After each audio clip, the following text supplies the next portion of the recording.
Hello, everybody, and happy Magical Monday. Thank you for joining us tonight for Chromatic Academy, a Kids on Brooms campaign. Let's get started with our announcements. For music, I would like to thank RPG Sounds, Tabletop Audio, and Dark Fantasy Studios for all of our music and sound effects you'll be hearing tonight. Get ready for an epic Odyssey adventure coming in August. Stardust and Dragons is headed by Christian and Brandon Hatcher, who have been on many of our shows in the past, and Raina and Max are also players. This will be a podcast format show, and you'll be able to find it on all of our podcasting platforms, so please keep an eye out. It's going to be fun. Hello, hello, everybody joining us. Hello, Afraid Not. Hello, Night Hikawa. Love the names. All right, Genki, we're shouting out Genki tonight. Get the Genki browser plugin and receive discounts and coupons for shopping online while also supporting Ink and Lyre. Your purchases grant us commissions while you get all the discounts. Plus, you don't have to pay anything extra. Like what, Deanna? Do you remember any of them? You have to do it in your pumpkin voice, though. Oh, like honey. I don't even want to hear about that honey app anymore. Or Ebates plugin. So exclamation mark Genki for all links in the chat. We are using One More Multiverse tonight as our maps and platform and characters. It's very, very cute. Please check it out. It is free. It is pixelated. It's the most adorable system out there. So you got to go check it out. Shout out to Jake, who is in the writer's room with me, and Tammy, who will you will see all the portrait art tonight in our intro. Is that all? Is that all we got? I think so. Awesome. Let's go into our intro. Roll that beautiful intro footage. I feel like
hello, Matt. Hello.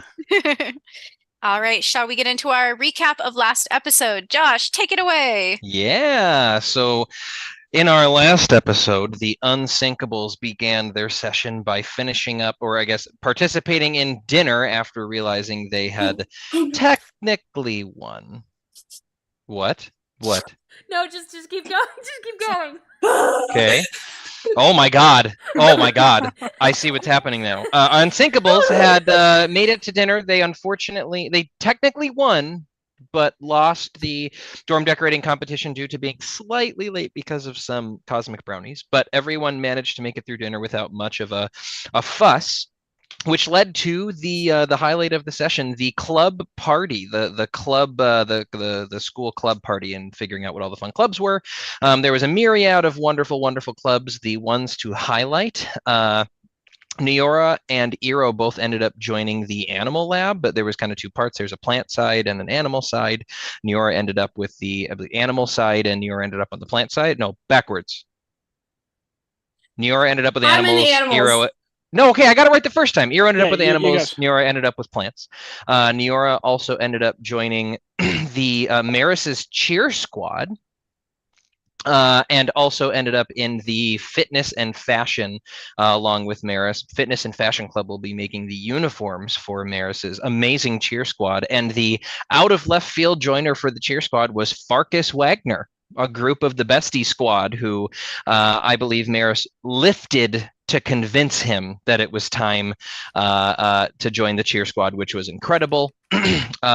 Aklis was way too cool for the established theater troupe, and so Aklis has decided that she is going to start her own and has officially brought Iro into the fold, but has less to who Iro, I believe, is going to be a backstage hand in this, is what they've committed to at this point.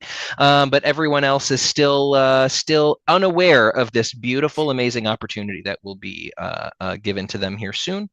Aklis also did join the Junior Elite Study Club, and then Calvic ended up joining the experimental potions. He was accepted in which we'll talk about in a second, and then also the chromatic cooks and culinary class. Did I forget anyone? I think I got them all. So those are the clubs that we all joined, which was very exciting. And then after everyone had a chance to explore the clubs, we ended up going to the experimental potions roulette, which is a tradition where people all come down, and anyone who would like to can put in an experimental potion, then spin the roulette wheel and see what happens. And the last person standing was the winner. This was a fun nail-biting competition that ended up down to both Calvic and Neora. And in the end, Calvic came out victorious, which is what got him into the Experimental Potions Club run by Sindra Marrow. He ended up impressing some heads. Some of the other, Ava was also in it and got utterly smashed due to the amazing efforts of the cheer squad, distracting her and making sure that she could not hold her shit together, which was just lovely. Eero had a lovely little moment with her sister, where after being mentally de-aged, and crying, her sister came running to her side, and after things got better, Eero was like, now you care. And so there was a little bit of tension there that will be fun to explore. Calvic, after the party, ended up running all the way back to go get Axe, his wonderful companion, who he had utterly forgotten in the dorm room, and had a very heartbreaking but also lovely little interaction. He promised never to forget him. And Calvic also had a small little interaction with Ava, where he tried to extend an olive branch, and Ava just decided to be an asshole, as usual. Ockley's has a cork for a toe. And we also, I would say the true highlight of the session was when we got to meet our lovely new friend Rhubarb, also known as Babs, the raccoon, who is the eyes and ears of the school and wants all of the dirt, all of the smut, all of the everything that is be happening behind closed walls, wants all the dish to put out on the Stellulars, the essentially Facebook, Instagram, social media platform of this school. We were given our own little crystal ball Stellulars that Eero has been wasting no time getting information from. The rest of us have yet to explore them. But I believe that's where we left off. Everyone was heading back to the dorm rooms at the end of a lovely party, which Eero and Ockley left early from. I think I got everything. I think you got Yeah, literally everything. Welcome, Flockabama. Thank you so much for subscribing again. Hell yeah. All right, so we finished the night off. Everybody kind of gets in the dorm, at a different time. Some are partying late into the night and come in dragging their feet, very tired. Some are conspiring in the dorm room early on. And so first night together as a coven in your dorms, let's go ahead and kind of go quickly. Well, I think that probably your sleeping routines are a little thrown off by the fact that you all got home late. So let's talk a little bit about our morning routines. Who gets up early? Who drags themselves out of bed? And what's going on in the morning? I'm going to put some music on, and I think we want to start with who do you think gets up early? It's probably, I'm guessing Maris. Yeah. Okay. Yeah, what are you doing in the morning, Maris? I'm interested because I'm guessing most of us are still out. Yeah, very asleep. Is everyone else asleep? Yeah. Okay. So yeah, she's going to notice that everyone's asleep and give a little sigh, because that means she's got to be a little bit more quiet, but that's okay. That's okay. She can be quiet.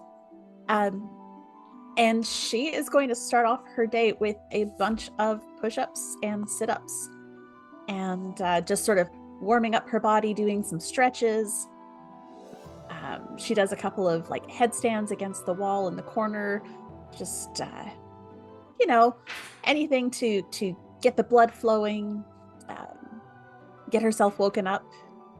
And God, Maris is who I want to be. Yeah. Yeah. God, that sounds so refreshing, but also like, good God. I love that so much. I think Calvic usually wakes up early out of habit, but not after last night. I think Calvic is he had a wonderful night of imbibement with everyone and decided to overdo it a little bit, and is definitely just like sawing logs right now in his bed. What do you do with the banner that you won? Is it kind of draped over Oh, it you is right still now? across him. It is he did not he got home. He was having a great time in that that trend down from drinking too much when you're like, ooh, I'm starting to not feel great, but I'm still vibing really hard, and just crashed. You heard the futon go because it bounced a little bit, and then he was out 5 minutes later. He is still in all of his clothes, axes curled up like in his little thing, which Kalvik somehow managed to put down without spilling next to his bed, and is passed out, wearing his sash. Wearing his I sash, awesome. feel like Eero wakes up pretty soon after Maris, but like stays in bed just watching Maris doing what she's doing for a long time, pretending to be asleep. And then at some point gets up and does the thing where you roll the blanket around you so you kind of look like an upright blanket slug, and walks slowly over to one of the windows here. I think the yellow window all the way on the left, and just stands in front of it. You know that scene in WALL-E where they put where WALL-E gets up in the morning and puts out his things into the sun to recharge? It's kind of, you can see some of the leaves that are in Eero's hair start to like green and fluff up a little bit as I photosynthesize miserably in front of the window. I imagine Photosynthesis. Lila's also sitting on your head, just like fluffed up and trying to get some sun too. All right, Neora. Neora is very unconscious and has sunk to the bottom of the little tub with like their hoodie on the floor and the sandals that they borrowed on the floor next to the tub. The benefit that Neora is made of water, they're just like this little like flower lily floating above it, but there is no other sign of Neora other than that you know that's what Neora's hair looks like. Okay. Cute. I do have the question, just because Lila is on top of me preening and sunning. Is your little deer in the tub? Where? No, just like sat at the side, probably like curled inside the hoodie, I assume. Picks off and picks his own thing. Oh yeah, curled up in the hoodie, just still sleeping as well. Has their head like in the hood. Yeah, I'm curious what Alexa does while you're working out in the morning, Maris. She actually curls up on my pillow, much like my dogs do. Nice. But did She's like, did that's Mary nice buy for her you. a little dog-sized yoga mat to go next to your yoga mat? Oh, So that you is got a big adorable. human one and a little dog. She Or did did- get one, but Alexa doesn't really like to use it. It's too early. It really is too early for her. She's like, maybe I'll work out later in the day, but she never really does. It just Pretty goes much. dusty. Okay, Aklis, what about you? Achilles draws a black shower curtain that divides her room from the rest of the space, and she kind of like drags her feet over to the fireplace and is just like, I don't understand why there isn't sulfur and brimstone all over the place, but at least it is in this contained area. I guess this is where we get it. And she starts shoveling out ashes and soot and just begins to spread it out around all the floor, and grabs some candles and puts like a circle. And she kneels down in the center, and she makes sure that there's absolutely no light. She is in absolute utter darkness with these candles, and she goes, "Oh, great, ancient spirits of darkness, your depths are of despair and death. Your presence is everywhere, even in light. The shadows you cast are never far behind. Your wisdom is dark and infinite, as the void from which you sleep. Can I just say I've had a very overwhelming last 24 hours? Like, what the hell? Like, I thought, go with the flow, like the sticks. What else can I do at this point? And I don't want to say it. I really don't, but I hugged someone. Like, for the first time. It was tight and sweaty and, like, felt really warm. And I never want to feel that way ever again. But this is my own fault. I deserve this punishment. So please, forgive me, spirits of darkness. I can only hope the nightmares you bring will rub off on the one given the name Lyle, so that they can sully themselves of such purities. Also, I did drugs for the first time, and I drank some very questionable liquids from a flask.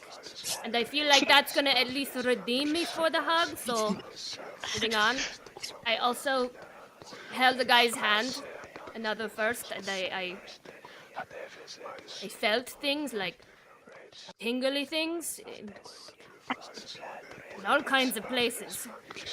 And it kind of felt when you get possessed by a demon for the first time. I puked afterwards. It was awful. I definitely want to do it again. Also, sorry about the ritualistic wine. Lyle says first years aren't allowed to use it unsupervised. I told him I would haunt his dreams if he did not give me some, so he gave me it is called Grape Snapple. But he told me it is much more potent. Anyways, curse my mother, curse my father, and help me take over the underworld and all that. And that is what she does. That was my favorite moment of this show, hands down, bar none. Oh my god! I don't know what happened, but I'm here for it. Some of you probably hear this on the other side of the curtain. I assume it's like the voices, and when you're in the circle, Aklis, like nobody can see you behind the curtain, but are like shadows coming down and like enveloping you and like flitting around you as you say this, or yes, there's just like I imagine just like a flit of just like small little shadows darting around the room. The candles are kind of flickering and sputtering in their little like wicks and stuff, like someone's like flicking water at it or something. And like from under the shower curtain we just see like a fog machine. Yeah, it's like a spirit it's like a spirit Halloween store where like there's just like fog coming out from underneath the shower curtain. I feel like as she heard all of this, Mara sort of just stopped mid-crunch and kind of just processed. And okay, then went back and kept her count. And it was even more impressive because she held the crunch. Everyone went, "Oh my god!" Did she keep the circle or did she clean it up afterwards? Oh, she keeps the circle. and the big question is, do you look in the mirror and say, "I am a sexy bitch"? Do you? There wouldn't be a mirror in this room. There wouldn't be a That's mirror fair. in this room. Okay, now that we know everybody's wonderful morning routine. What time do classes start? Is it time already? Do I have time to go to the library? Will I have to go afterwards? You hear it. Knock, knock, knock, knock, knock at the door. I think that's your answer. Knock, knock, knock, knock. I'll get it. Calvic! No, I get it. Oh. Knock, knock, knock, knock. And Maris opens the door. She opens it, and Lyle's standing there, and he's like, "Rise and shine, Chroma kids! Are you ready for your first day of classes? Woo!" He's definitely a morning person, and he like What walks time You do in. you always have get to to be wake there? up. Oh, I'm actually going to lead you to, classes, and you're fine. You're not going to be late this time, so don't worry. I came Do especially we all early. have we all have the same classes at the same time? Like, because are we different? Like, they're major, because I applied to a major, and I think Well, everybody. for first years, you all take similar classes in the first few weeks, just so you get kind of a rounded thing of everything. But you Holistic. do all will kind of separate and do your major classes later in the year. But for these first few weeks, you're going to be together, acclimating in the wonderful school vibes of L'Academy. So are you? Yes, Eero. Are we tested based on the competency of our teammates, or does our coven not reflect on us? That's a great question, Eero, and I have an answer for you. So the way it works is you all have your own separate grades, and that's really important. But what's more important is that you work as a coven, because you will have midterm trials and you'll have final trials. And if you don't pass those as a coven, well, it doesn't matter if you have an A in your field, because, you have to pass as a coven. And I don't know if I've never heard of a coven failing one of them, I imagine you either die or get expelled or I'm held sorry, back. die? Is that an option? Well, I mean, I'm sure, Like, yeah. I've Sometimes never heard of- accidents happen, Okay. but that's a rare thing, you know? Okay. I just no, don't we'll know be if they'd fine. rather hold you back or expel you. They're not very tolerant when it comes to failure and things like that, but Yeah. Lyle definitely hears in the background. oh, Calvic's still asleep. He'll rush over and like push his shoulder. Calvic, rise and shine. Hmm. You didn't set an alarm, did you? I bet you partied hard last night, didn't you? Without looking up, Calvic just drapes his hand over the side of the bed and scratches Axe on the head in his bowl of water. And then Axel glove. like throws his hand over and very weakly, limply grabs his bag from under the bed and starts to like try and pull it out a little bit. And when he continues to struggle, he just like does a weird worm wiggle slow over to the right side of the bed so he can keep pulling the bag out. And then without looking, unzips the bag, sticks his hand in the bag, unzips another pocket within the bag, grabs a very small vial out, and then he like flops over onto his back, hair just plastered to the side, pops the cork off of the vial and downs the contents. And after about 10 seconds, he like oh god, I hate that. What was that? Is that like Oh. coffee, but in potion form? No, there's a plant that grows close to my house that I found out can clear a hangover real. Do you have another Oh. one? Oh, it clears it real fast. Oh, it just doesn't feel good for about 5 minutes. Oh, Calvin? That sounds very useful. Calvic, This is my last one. Yes, Eero, because I assume you Calvin? have your hand up. Oh, you don't have another one? oh, it's just the one. This is the last one I could bring with me. Oh my god. Okay. I just stick my whole wooden arms into the bucket where Neora is and just splash around trying to find where she is in it. Eventually, you will rip onto an Eora, which, yeah, hey, what? Hi, yeah. I was gonna pour something in to make you feel better, but Calvic only brought enough for himself. Oh, Sorry. And burps. Ugh. All I think I right, feel okay. chop, Chroma Kids. We don't want to be late like last time. Who knows what'll happen if that happens again? Okay, so we have to wear uniforms today, right? You Do I have to wear do. shoes? Yes. Yeah. Shoes and uniforms, capelets, and all the good things that come into making your professors very proud of you. Did I get to pick my shoes? Oh yeah, we were gonna make you shoes. Well, I would have liked, like, Oculus would have requested wooden clogs. Incredible. Like the little Dutch boy with his finger in the dike, like little wooden cloven. Oh, Yes! I'll be right back. I'll be right back. But And he painted- runs out, But painted black. runs back in. I have these I have like belts and I have wooden cutting boards, and I think it'll work for shoes for your feet. So at least until we can make you real ones. Does that Yeah, work but- okay? By the time Lyle comes back, I think Kelvic has his 5-minute potion has perked him up. He's still tired, but he's not hungover off of his ass anymore and is getting dressed. Now, it Neora's looks head's like now out of the bowl. Hi Neora, I think you need to get dressed. Yeah. What do people wear? This, and he holds Black. up the capelet. This is the important part, but you do need something to cover the bits that normally need to be covered. Is the hoodie okay? Whether or not you have them, it's the concept of the bits. It is the concept of the bits. I do agree with this. I don't It's have the concept. bits. They do need to cover Yeah. them still, though, Okay.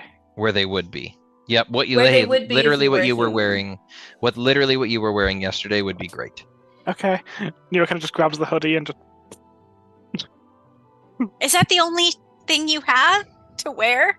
Is that hoodie Yeah. that you've been wearing for probably the last 2 days? We'll make sure we fix that later. You know what? What's wrong with my hoodie? Neora, I've got some stuff you can wear. What's wrong with my hoodie? It's a nice hoodie. It's just, well, it, yeah, I mean, Uh, All right, Neora, I'm going to say what they're all too and awkward to. It might have a smell soon and some spots on it that need to be cleaned. Don't- And Kalvik walks over and sniffs it. It's not It terrible smells yet, but vaguely of Lily. we're getting there. But there is a nice that's you may be able to hold off longer than some others as long as it appears clean. But I think today's I think we found a 3-day maximum. Eero, yes. Yeah. Do you think perhaps that our education is more important than the clothing that we wear? It depends, not even a honestly. little. Depends. well, we like to say in Finesse and Fashion Club that your presentation is just as, important as the Do we knowledge have you 10 minutes to get to class or less than 10 minutes to get to class? Well, we have like 5 minutes now since we've been waiting for everybody to wake up. He says, "All right, squad, Okay. round up. Let's go. Come on." So what am I wearing today? And grabs his You're bag. wearing your hoodie. You look fine. Nobody cares. Let's go. Okay. Maris does grab a dress to say, if you want to put this on, you can. It covers more than your hoodie. You I don't don't have to, though. I don't have bits. Don't have bits. I know. Nyora, It's- do you sweat? No. Wow. All right. First class is theory. Theory of magic. Yes. Okay. Who Speed here? of water and lavender. Let's go through maybe I just want to learn everybody's discipline real quick so that I can make sure I know where you all are at all times. So if you ever need any help or anything, I can help out. Who's the theory major here? Eero. I knew it. Yes. Theory is the best major. Yes. Okay, and he's gonna write that down. Okay. Sana said nobody actually applies for theory. It's what you end up in if you're not good enough to do anything else. Well, I applied for theory, and I really enjoy it. Next. That Mhm. tracks. Theory's actually really okay. Anyway, alchemy. Yep, Oh, right here. Yeah, I was gonna guess that. You totally Mhm. won potion roulette last night, so Mhm. that makes sense. Okay, ritual magic. That would be me. Perfect. I am Perfect. Achilles. Perfect. Is that what please? You did need to this know how to morning? spell it. I know your name. I Okay. don't know how to spell it, but that's okay. I can just make my own spelling for it. Okay. Manipulation of the elements. Me. Maris. Okay, perfect, perfect. And that means, Neora, you must be chromozoology. And Neora's like rummaging through like a pile and finds one of the spineless cactuses and she goes, "Ah!" and then just falls. Oh, yes, and chromobotany. I forgot that's also a thing. Okay, so he'll jot it down. Okay, now that I've got everyone's disciplines, follow me. We are going to be going to the classroom you are assigned at. First thing in the morning, you are going to have theory with Theory. Mr. Clyde. Yes, theory. What was Nyora's again? Sorry. Chromozoology and chromobotany.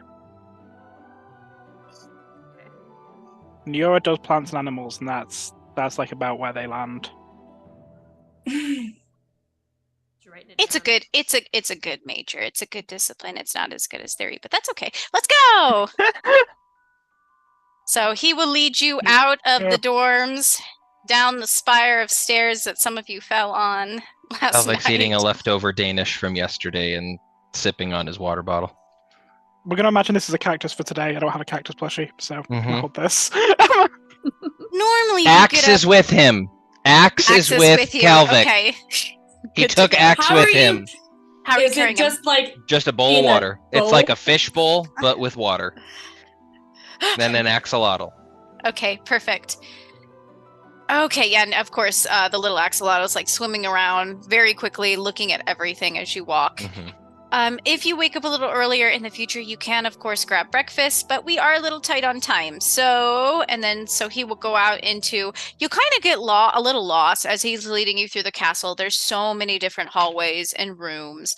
But he goes kind of down, left, down again, to the right, to the left, down a hallway, and he stops at a door and he goes, okay, there's your class. If you ever get lost or anything, just let somebody know that you're looking for your RA Lyle. What if you have class? I will, as an RA, I have special privileges, which allows me to, skip class or at least duck out of class early if I need to help my little Chroma kids. So that's totally doable. Calvic walks up and says, Okay. Lyle, puts a hand on his shoulder. Thank you. Have a good day. You're very welcome, Calvic. And he's like blushing. And he'll just like snap his book shut and run down the hall. Calvic walks into the classroom. Okay, so you file into the classroom, and of course, at the front, you see Professor Clyde, who you do remember was the judge, one of the judges of your dorm decorating contest. It's a little full now, so I imagine maybe you guys are you look for seats together? Yeah, Sure. other people How many scanning people are there in here? Is it like all the other students are in here? Is it a crowd? Does anyone look at us when we enter, or are we just like melting in seamlessly? Sorry, that was a really fun moment to listen Deanna go from Eero to Deanna throughout that question. It was like started as Eero asking a question. I was like, is this in character? And then it slowly transitioned, voice came down back to Deanna. That was amazing. Sorry, yes. How many people are here? I would say there's about 20. So you are the fourth coven to come in, and you can see the covens are kind of clustered. You see the bestie squad up at, in the corner, and they're talking, but then they kind of look over at you guys and they all lean in and start whispering to each other. And of course, Ava's like looking over her shoulder and like shooting with looks, I don't think Calvic looks up at them at all. He just finds a table. Also not paying attention to his own coven. He's just like walking in, then finds a table and sits down and is like just not paying attention to anyone else. Okay. I think Maris is going to follow him, but she is going to see the besties squad and smile real big. Hi, Marcus! Hey, Maris, what's up? And School Ava's time. like, Marcus, shut up. Stop. Why are you talking to her? Because she's like part of the cheerleading team. She's amazing. Look at her. She's so freaking strong. It's like I heard you. You explained it like 5 times last night. I don't want to hear it again.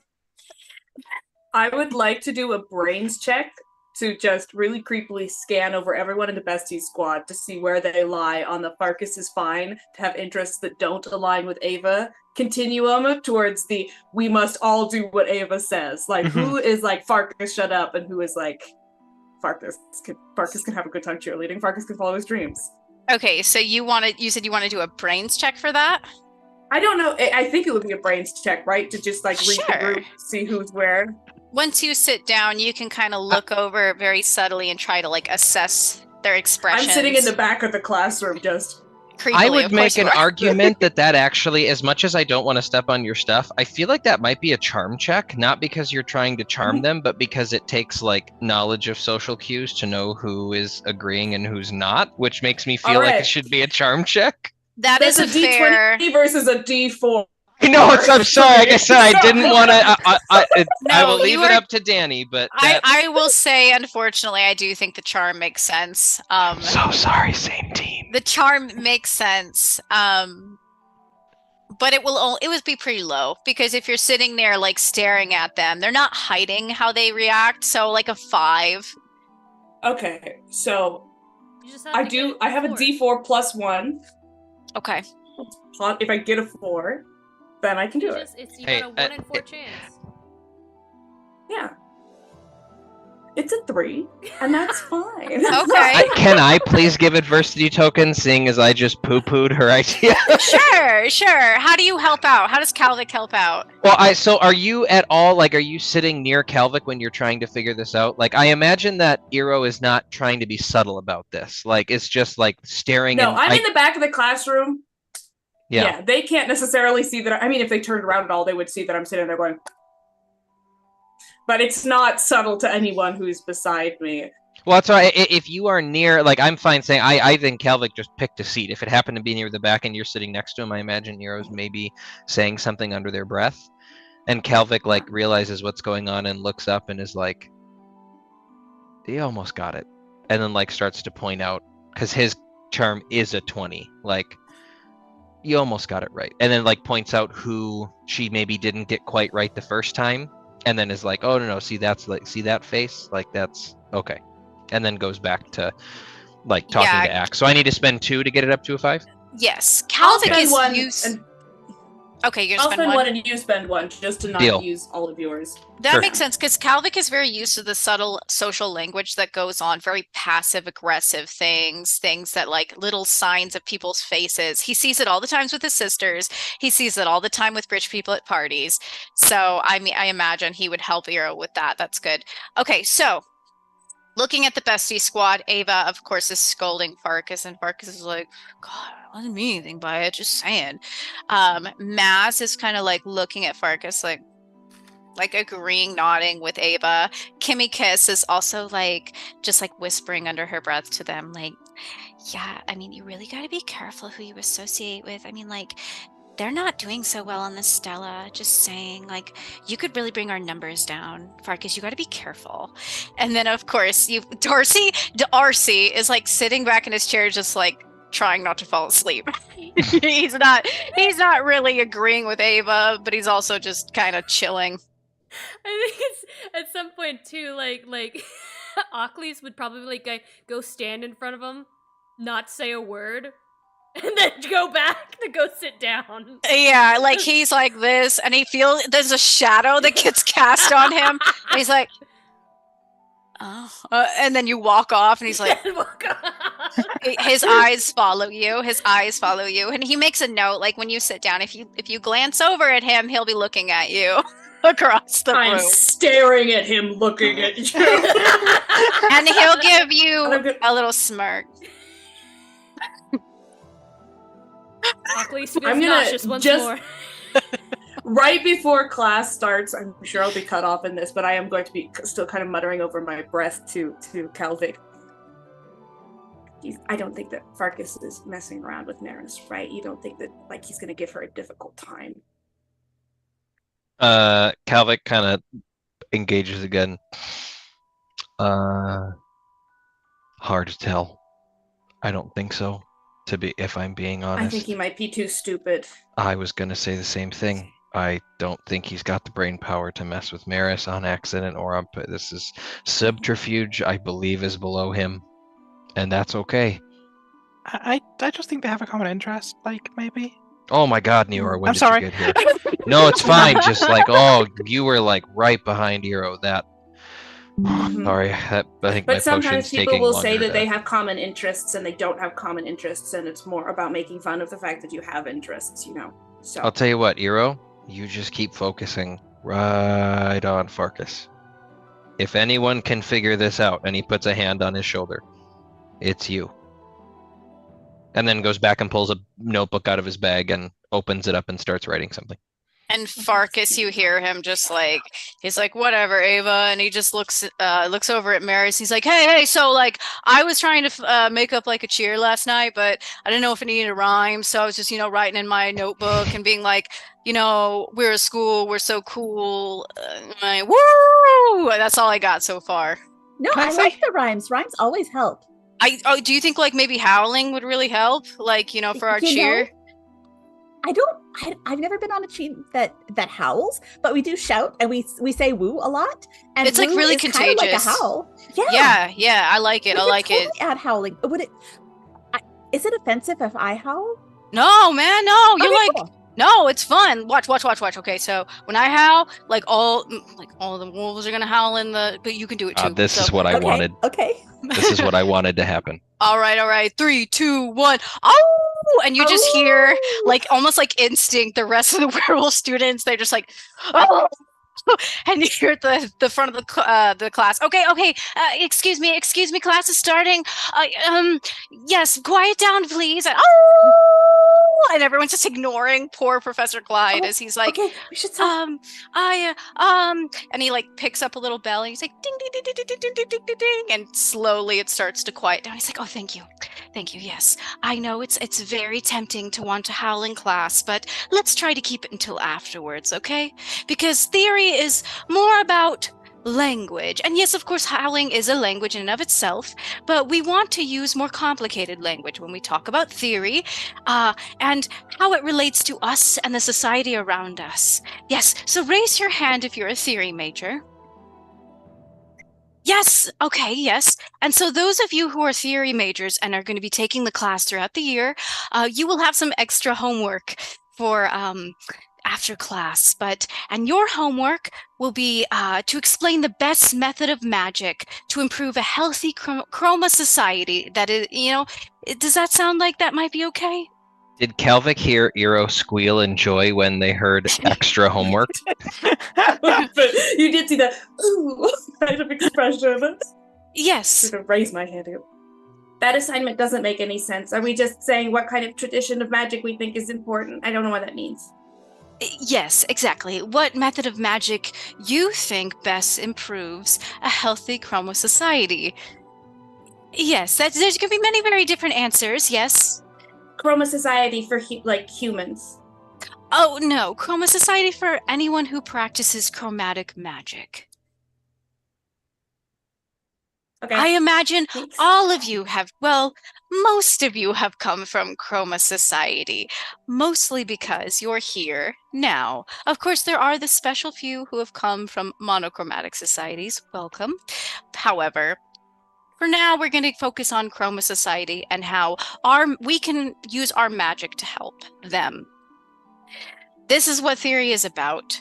It's about examining many different kinds of magic and theoretically examining it to see how we can use it to our advantage. Advantages don't have to be for selfish reasons. They can be to help others. They can be just to study and learn about things. And then another piece of homework my theory majors will have to do is figure out what your favorite kind of magical practice is. You will have to do a first-year study project on it. All right? Write that down for all of you theory majors. Yes. Okay. So Lord Walker did fail to explain something during his speech. We, as an institution, do appreciate Cap the Bat, but it's not the entirety of the spirit of the school. Throughout classes and outside of classes, you will have the opportunity to win points for your coven. So these points are for, of course, good behavior, outstanding actions, compassionate, kind things you do to others, clever things, any sort of thing that stands out to your professors. And you will be earning points. And when you get to about 100 points, you get a star. And stars are very important because the more stars you earn, the closer you get to becoming student council.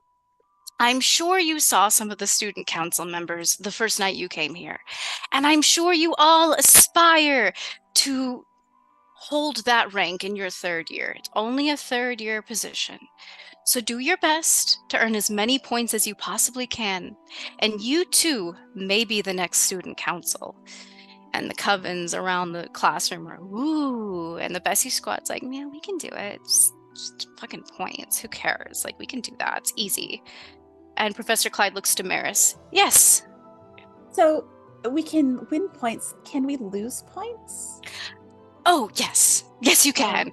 Usually that's done through, poor behavior, neglect of manners, neglect of dress, things that we don't want to encourage you continue out in the real world outside of school. Because he's looking at our group, it is fully possible that he's noticed that Calvic has not looked up a single time during his entire speech or questions. He has been head down in his notebook the whole time, writing something. I don't know if he wants to react to that, but much like I have been on stream for the last couple minutes, head has been down, jotting something down he has not looked up. Oh, okay, yes. And he'll be like, oh, I see we have a very studious student here with us. Can you read us your notes? And Maris will elbow Calvic. You're very focused. I'd love to see what you've written so far. Are you the theory major in this coven? No. Oh, hi.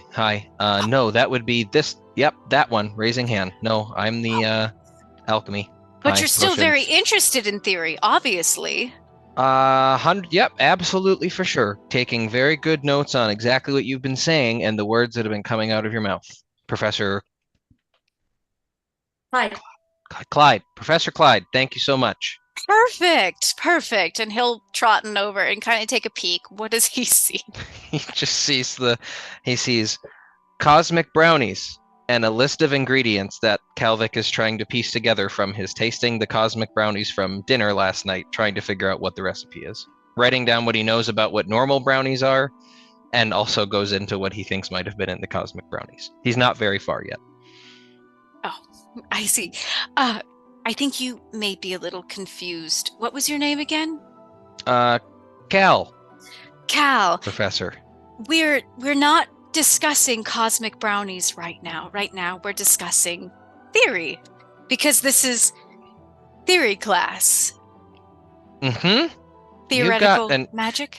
And he closes his notebook and puts his pen down and crosses his hands.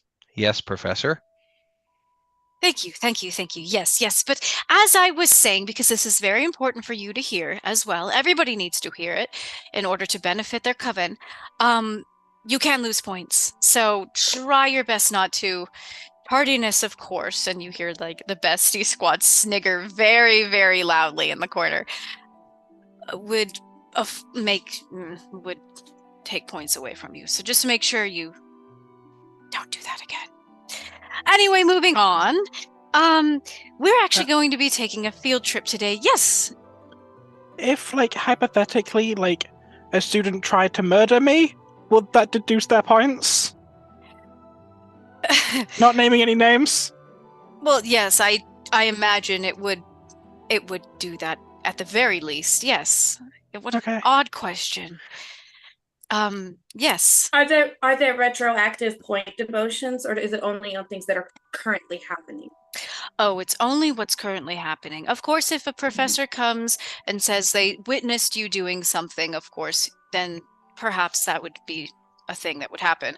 However, we're not going to be taking points away for yesterday. I understand it was a learning process. The first days are always very, very difficult for first years, so don't worry about that. Nobody's going to be taking points away yet until after first period, because the teachers should be telling everybody about these points. Lord Walker, of course, is a new headmaster, so he probably just forgot.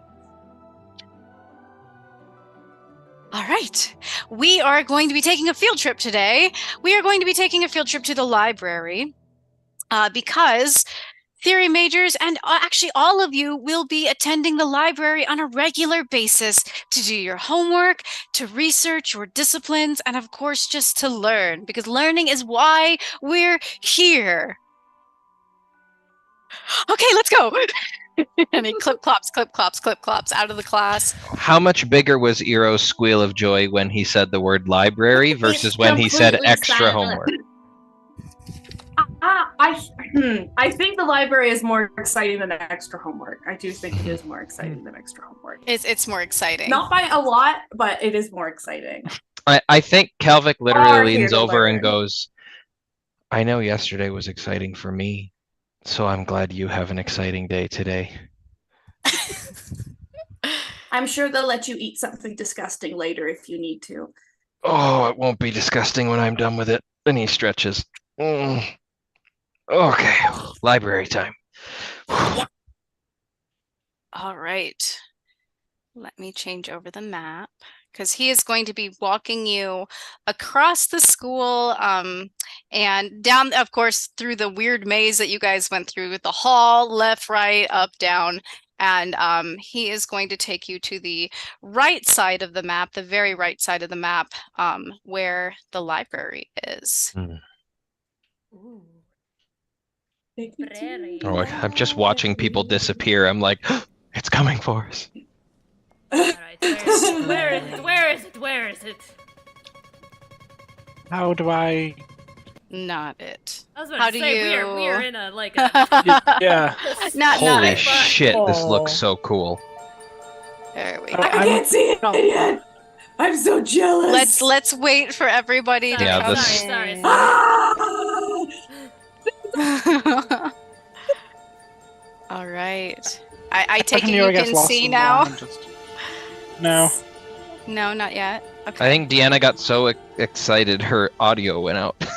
Got so excited. Oh, there it is. Look! Oh my god! I'm just gonna reload one more God. multiverse. Okay. Are you restarting one more I multiverse? can This now looks see the library. so good. Gosh, do they all I have know. names? Okay, this small black dragon. Do they have names? I don't That's think so. Not Priyanka. the Oh my ones I god, found Priyanka, already. You're beautiful. They do have names, but I will. Okay, while Tessa is reloading, Danny, I need you to have names prepared for every single Oh, dragon in I'm this now back library. in. I'm now loaded in. We are here. Okay. All right. I so do think he doesn't scream the way that Deanna did, but you definitely see it's very much like Finlay Thorn style. Wow! As Zero walks into this library.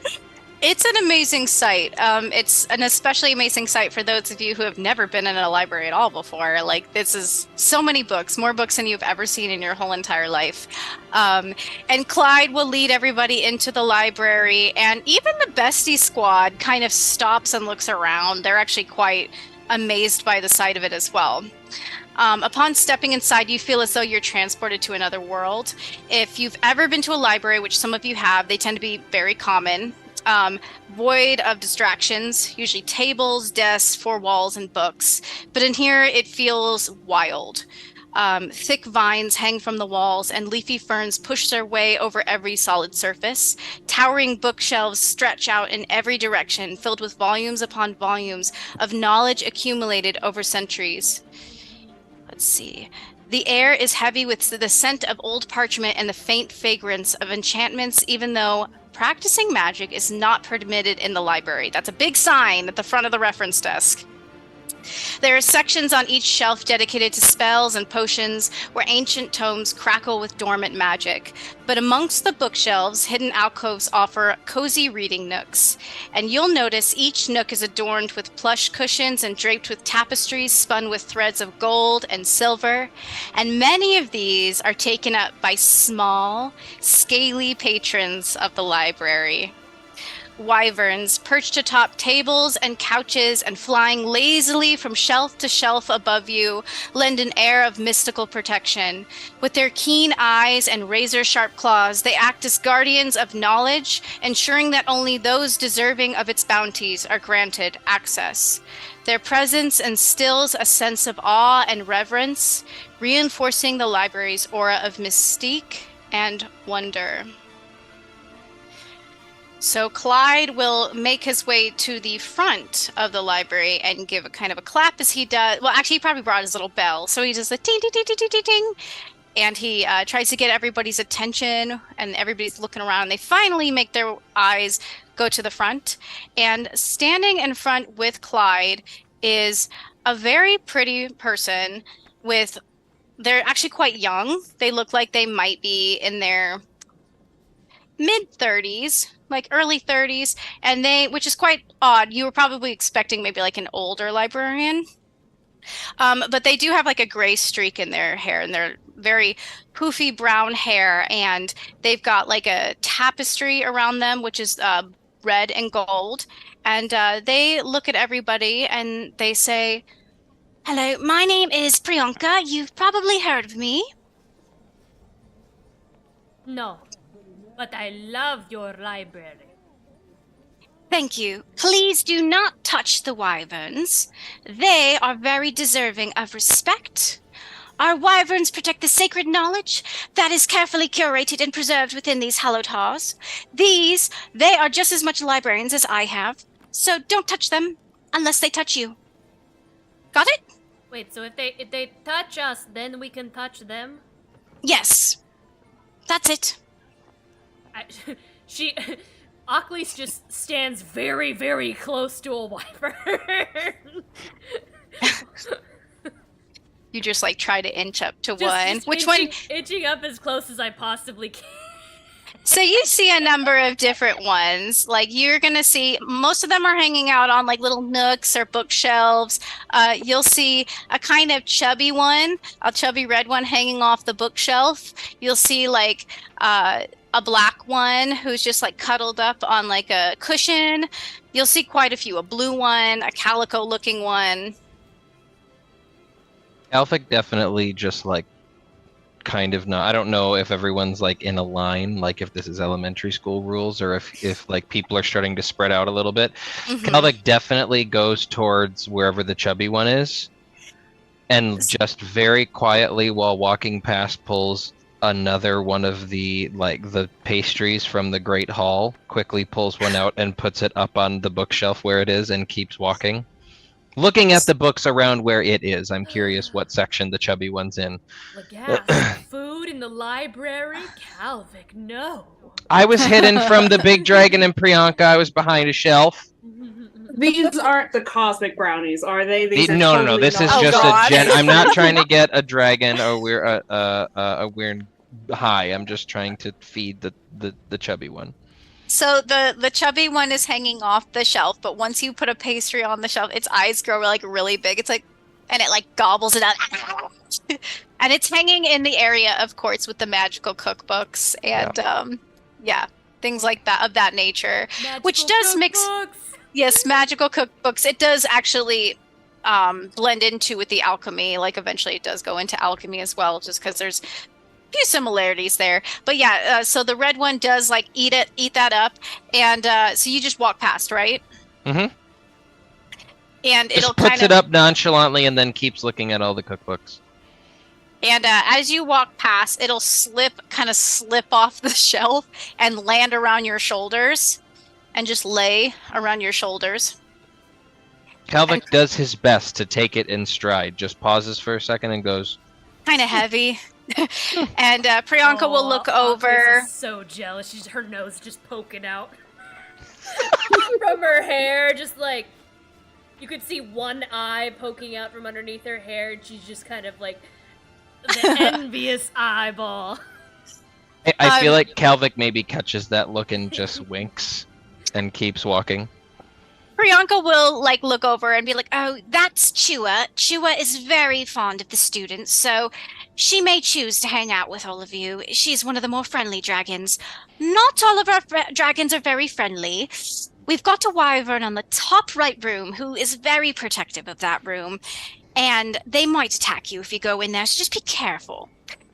All right, let's see. Would you like to know the names of the wyverns? That's always a thing people are curious about. Yes. What category of books is in the top right room that is so protected by the protective library? Oh, that's just a sitting room. It doesn't have any books. He just really likes the couch. Okay. Yes, it's just another study room. We've got pretty much sections on every single book you could possibly imagine, though. All right, but you can't check out any of them until you get a library card. But let me go over the, Yes. How do you get a library card? I will go over that in a moment. That's a very good question. I'm so glad somebody is interested in getting a library card. Most people just want to learn about the wyverns as soon as they come in here. So, real quick. Vasuki is tasked with collecting late books and finds, and she points to the black dragon, the little wyvern. He will come after you if you decide not to bring your books back on time, and so just be careful with that one. He will show up in your dorm room and light your things on fire. Cool. So, then Right on. This is a good fucking school. we've got Aiden, that's the one up top that's very protective, of course. Sometimes he can be friendly and let people in there to study, but just if he's in the right mood. Then we've got, let's see, Belindo, Kai, Nagendra, Adalina, Ryu, Edna, Vasuki, and of course the one up front is Cadmus. That's the one that is our lead wyvern. He runs the reference desk. And that's also where you're going to be getting your library card today. So, the way you earn a library card is you must go to the reference desk when you are ready, don't rush, and you must provide a piece of knowledge that will impress Cadmus. Cadmus has learned and read many, many different things, and so you must prove to him that you are deserving of the knowledge in the library here. If impressed, he will give you a library card. Ooh. And you question? look up. Ooh. Yeah, you look up and you see it is a large wyvern sitting up at the front. He's like mint green and gold, and he's just kind of laying like this, kind of looking at the students and expectantly. He does have like stamps and quills and parchment on the desk by him, but he knows, why the students are here today. So he's very interested to see what you will all come up with to tell him. Question. Yes. Is it like a one chance for a library card, and if like you mess it up, then just no library card, you don't get to study at school? Or is it like we could come back like tomorrow? You can Sorry, always, Going. yes, you can always come back tomorrow, or you can try again. Okay. Knowledge it should be free to everybody, but we just want to make sure you don't disrespect the knowledge in here. That you know how important it is. And I do apologize for all of the plants and the humidity and the vines. They just keep growing and they won't stop. What's their name? What's whose name? The plants? The vines. I don't know. You'd have Okay. to ask Toivo. He's the one that works here, and it all started growing when he showed up. I've been trying to get another assistant, but they seem to think he works perfectly here in the library, even though humidity is very, very bad for the parchment of the books. Yes. But like, if it wasn't humid, it'd be very bad for the plants. Well, yes, but these are preserved plants that are supposed to be dry. I look up. Notice like looks up to the vine. Do you want to be dry? Yeah, the plant doesn't plant want to just, be like, dry. Sways a little bit. Yes, well, I've tried plucking them and taking them out and snipping and clipping, but they just keep coming back. So, here we are. One last thing. We do, as you've probably heard, have a forbidden section. You are not allowed to go near it, no. I mean, you're not allowed to access it.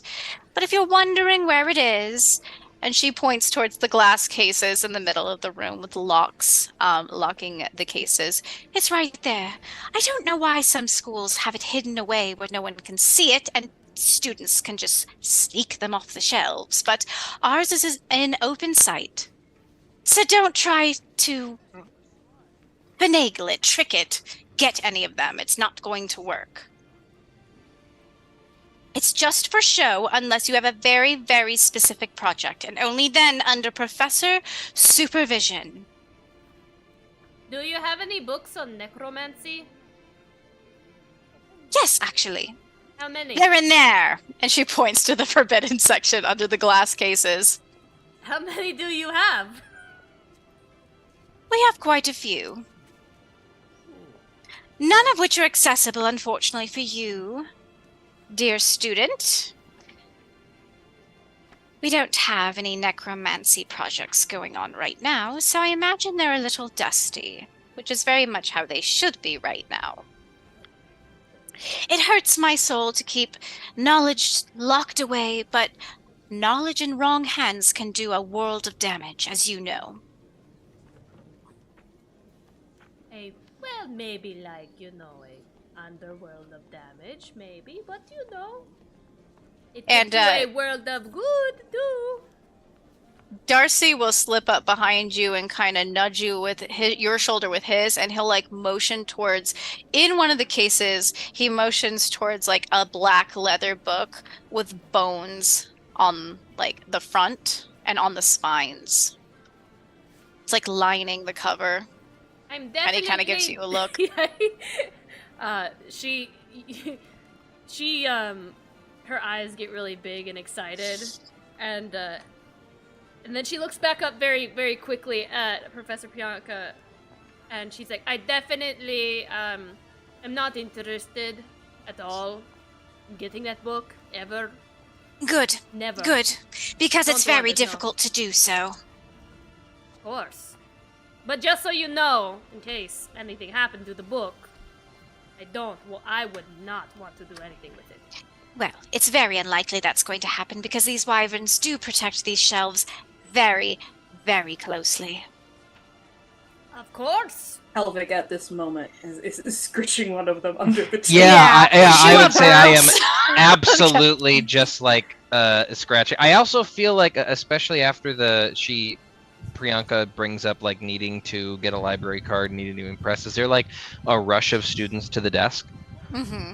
Okay. Yes. I feel like Kelvik has actually made his way over to that top right staircase and is not. He goes up the stairs and plops himself down at the top of the stairs and just leans up against the wall at the top of the stairs and sits down and pulls back out his book that he was caught with earlier and continues to jot down ideas about the cosmic brownies and is continuing. He like sets it on his lap with his knees up, starts writing down, and is scratching Chua all the time if Chua is still with him. I don't know if he's flitted to another student at this point. Yeah, I think Chew at this point is hanging out with you, but he is digging in your pockets every now and again, in your bag, trying to sniff his way through and see if he can find any more pastries. Okay, And- bud, and- this was going to be my lunch, but this seems like a fair trade. And he pulls out one last leftover run-of-the-mill pastry from last night and hands it over to Chua. Like maybe puts it, I think he maybe holds it up for Chua as he's continuing to try to figure out this recipe for cosmic brownies. And Chua eats in like one bite. And as you go, you approach that hallway, you do hear kind of a low grumbling growl, like in further in the room. But you do hear it. Yeah. I think he just mumbles under his breath, "Message received," and just sits there for a while waiting for the hubbub from the desk to calm down. Awesome. What else would you guys like to do? So At what point during this did Maris fall asleep standing up? I'm curious at what point. Didn't fall asleep. Maris has been sort of staring into space, thinking really hard about things that she knows that maybe would be interesting for a dragon. So excited. Because, yeah, she's not sure about that, but eventually she sort of looks up and straightens up and walks straight over to him and gets in line and waits her turn to ask for a library card. So Priyanka will be kind of dividing her attention between making sure the students don't touch the books too much. Like she makes sure she's very like persnickety when it comes like students try to take books off the shelves and she's like, no, you don't have a library card. Put that back. And she's like doing that. But when you get in line and you go towards the front, Cadmus will lift his head a little bit with like this very wise old curiosity in his eyes, and he'll look at you. Yes. Hello, sir. I am supposed to tell you something that you might find interesting, yes? Yes. Okay. What do you have for me? So, the first cheerleading squad was actually all men, and it was started in Britain in the 1860s, and the first one in the US was in the 1880s, and women weren't allowed to cheer until 1923, and just yesterday, the Academy got its first cheerleading squad. I didn't hear about that. Real talk, is that true? Yes. Oh wow. Yeah. Sorry. How did you learn about that knowledge? I actually am a cheerleader, and I have been cheering basically my whole life. And yesterday I started the cheerleading club here because, you know, school spirit is fantastic, and I want to help spread school spirit, and I think it's going to be great. I do think that will earn you a card. Thank you so much. And he reaches back and he takes one of his scales that sticks out along his back, and he takes it with his pointed mouth and he yanks it out. And it is a large, shiny, mint green scale. And it's pretty clean. It's not like it gets ripped out and there's blood or anything. And he hands it to you. This is beautiful. Thank you. Make sure you keep it on you at all times, out in the Yeah. open when you pick out your books. Otherwise, Priyanka will eat you alive. Right, I don't want that. Thank you so much. Thank you for the knowledge. Don't get many cheerleading facts, so that Oh, I have lots of them. I can come tell you more anytime. maybe on your lunch break. Okay, sure. All right, who wants to go next? Niora has walked the opposite direction. Okay. Niora Where did has you gone the largest thicket of plants and then can start talking to them, listening to them to see where like the heart of the growth is, and then just gonna follow the plants there. Oh, okay, yeah. So I'll get back to you on that one, Yeah, cool. Neora, because that's involved. Just But holding a cactus and talking to the cactus the entire time as well. awesome. Yeah, the cactus is like bouncing believe- excitedly. Neora and Iro are likely to be going in the same direction. Yes. So I'm going to ask Aklis next. I know Kalvik is working on his recipe up in the corner. Aklis, do you approach Cadmus? I do. Aklis just very slowly approaches the wyvern and just stands there for a second. A demigoddess. Very interesting. But not one I've recognized before. You have a certain air about you. It's not... Well, it's calming, I suppose. It's quiet. Most gods, goddesses, they have a very loud presence. You seem very soothing to me.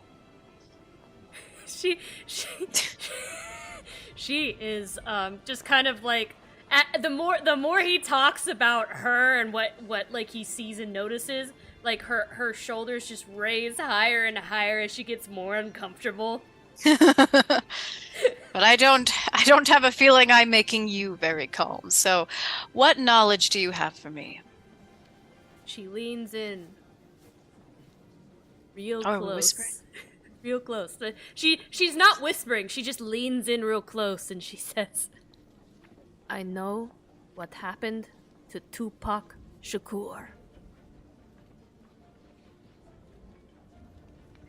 Do you? And then she'll lean in and she'll whisper in his ear.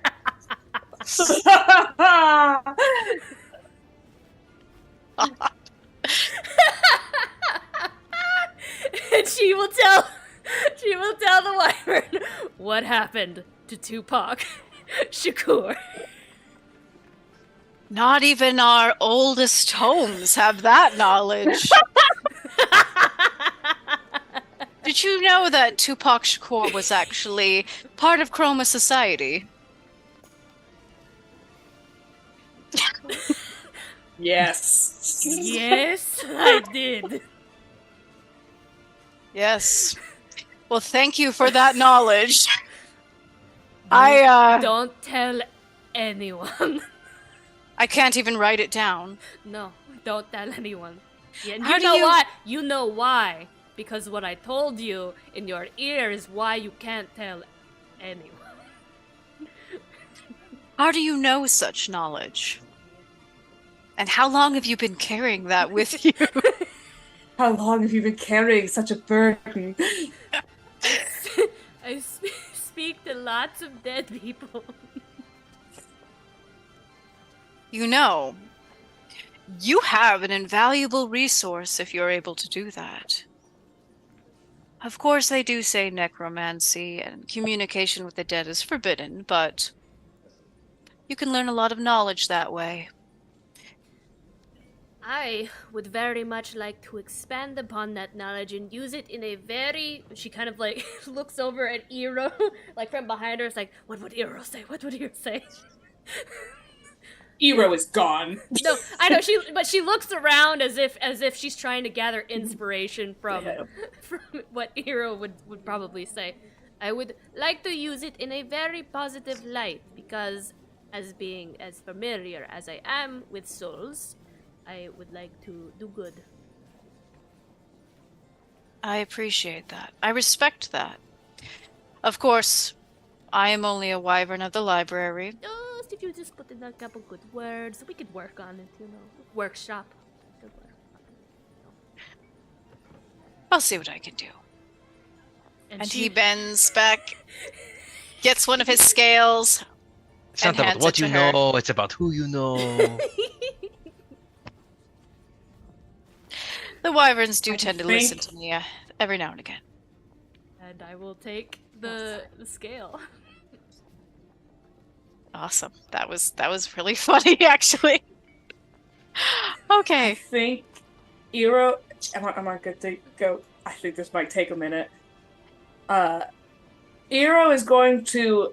There comes a point in Priyanka's speech when Iro is going to 360 in mood and immediately break from the group. And I think at some point when they're going through the library, they're going to see Miora having this animated, like, friendly conversation with the plants. And, oh, absolutely not going to be a part of that. And he's going to go have his own conversation with the plants.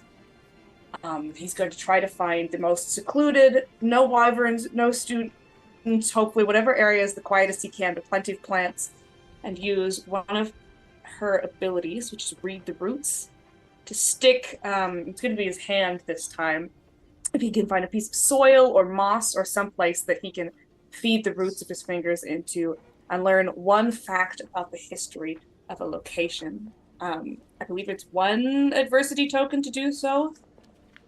Essentially, Okay. she wants to know if he has actually been here.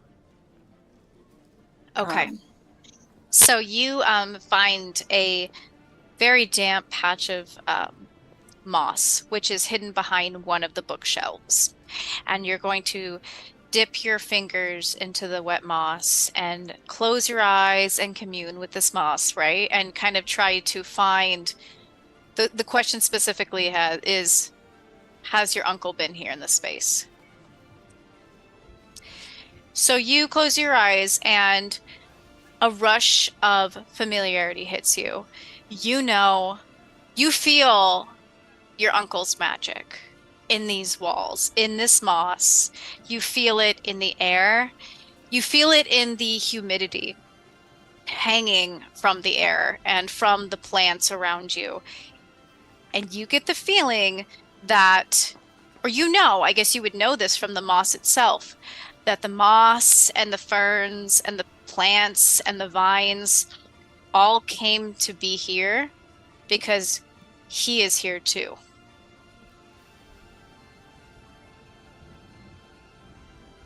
Do I know if he's here right now? Yes. You do know he's here. You don't know where, but you do know he's here.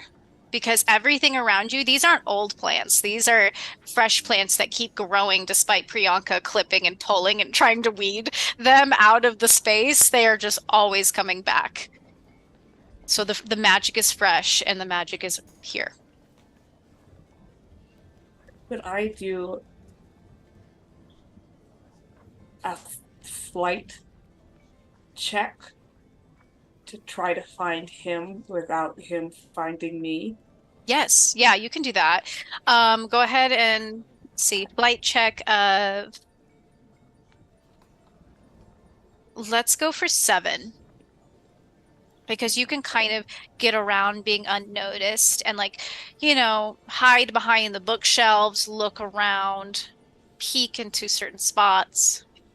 I'm gonna go halvesies and get an 8 because I have a D12 in flight and I have a +2 to my flight stat. Perfect. So you notice. So you go and you're like looking in every crevice and you notice that the plants get a little thicker as you travel up towards the left-hand side of the library. There's a hallway, there's a set of stairs that go up past what looks like the table with the blue dragon on it. And you peek around the corner and you see his back to you.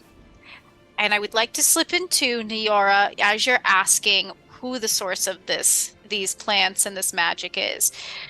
The plants are slowly swaying in that direction too. Like some of them are bouncing and leaning in that direction. Some are like, shaking in that direction, but they are pointing in the same direction. As you see Iro, unless Iro, you don't want to be noticed by Niora.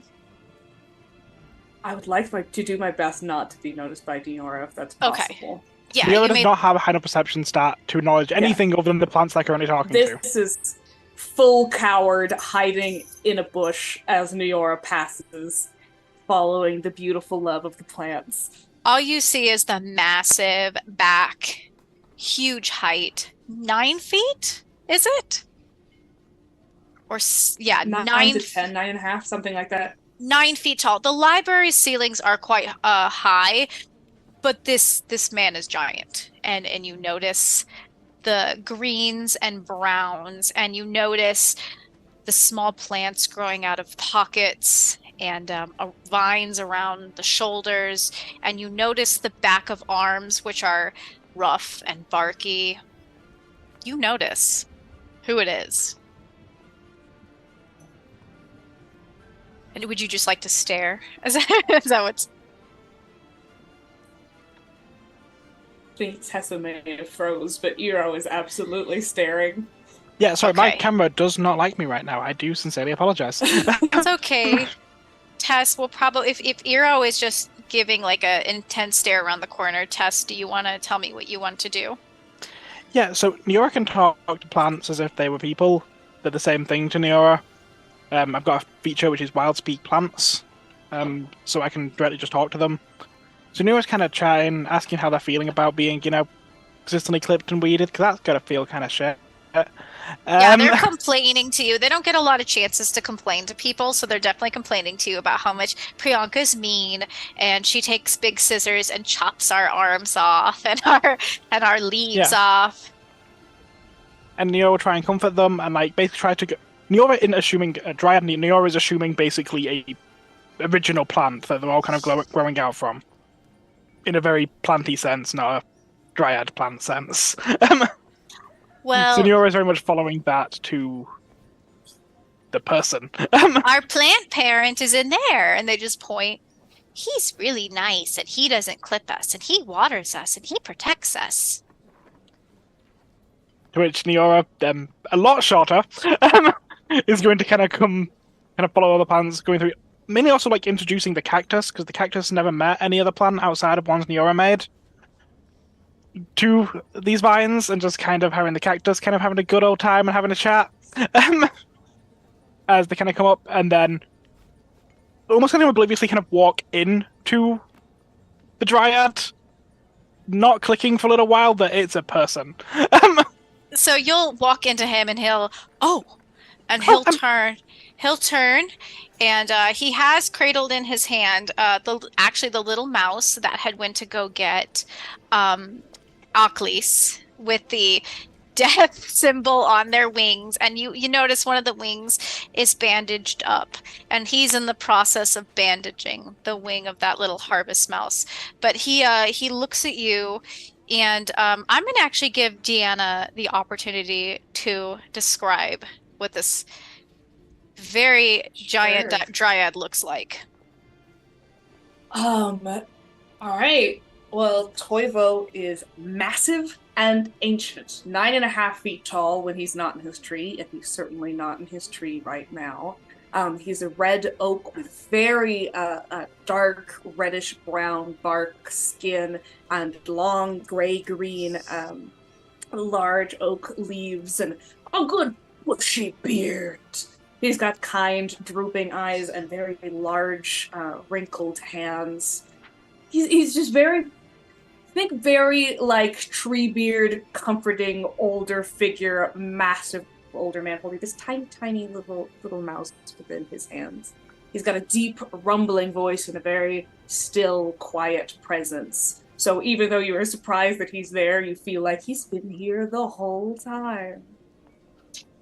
Yes, and I would like to point out Deanna made him an absolute daddy, apparently, in the One More Multiverse. Yeah, and he's super hot in this program. Deanna worked hard on that, I can see. We're going to keep that I made him part. a beautiful man. Old men can also be hot.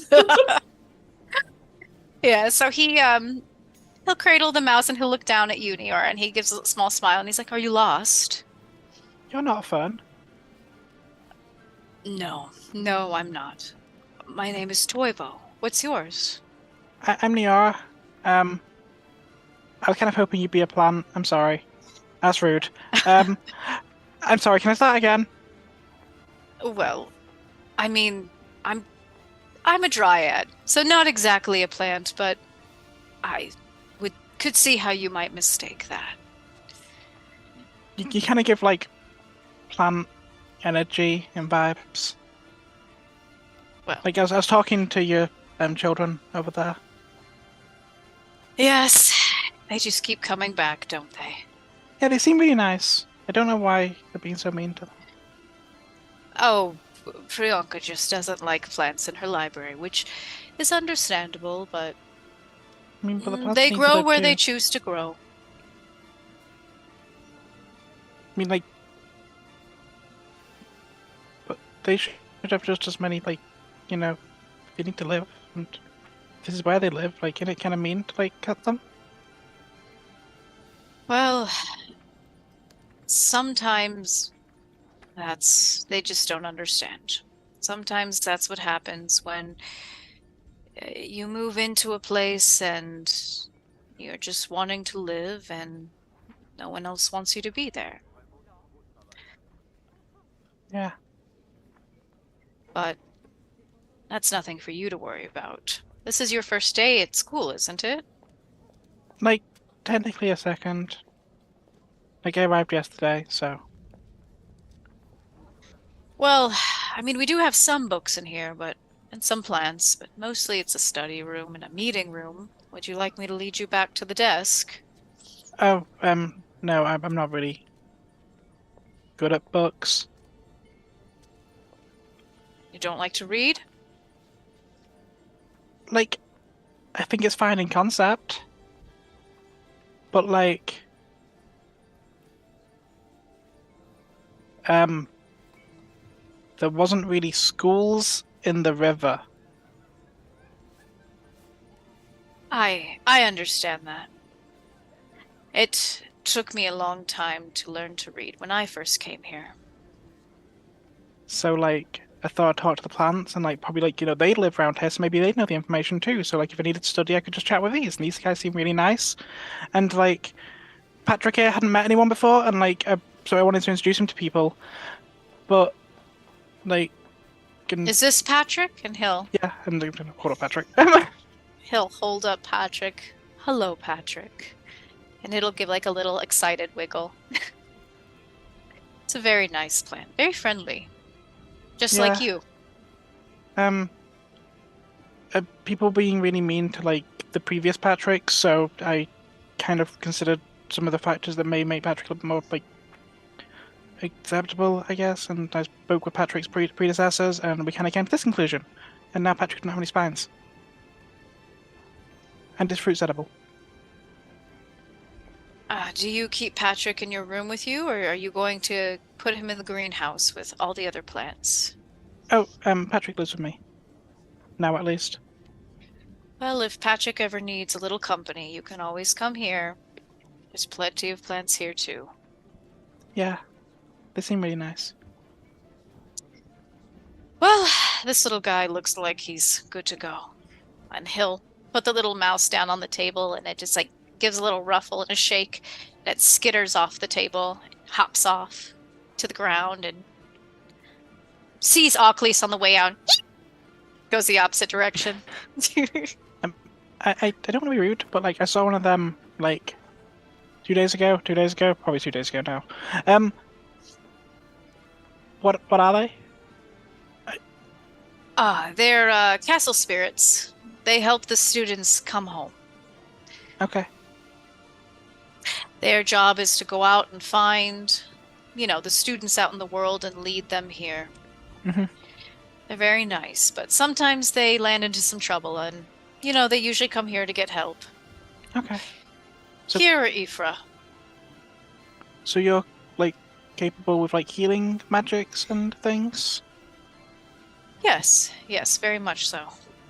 So if you ever need any help, I'm no nurse, of course. I'm just the library assistant, but I'm pretty good with plants, I think.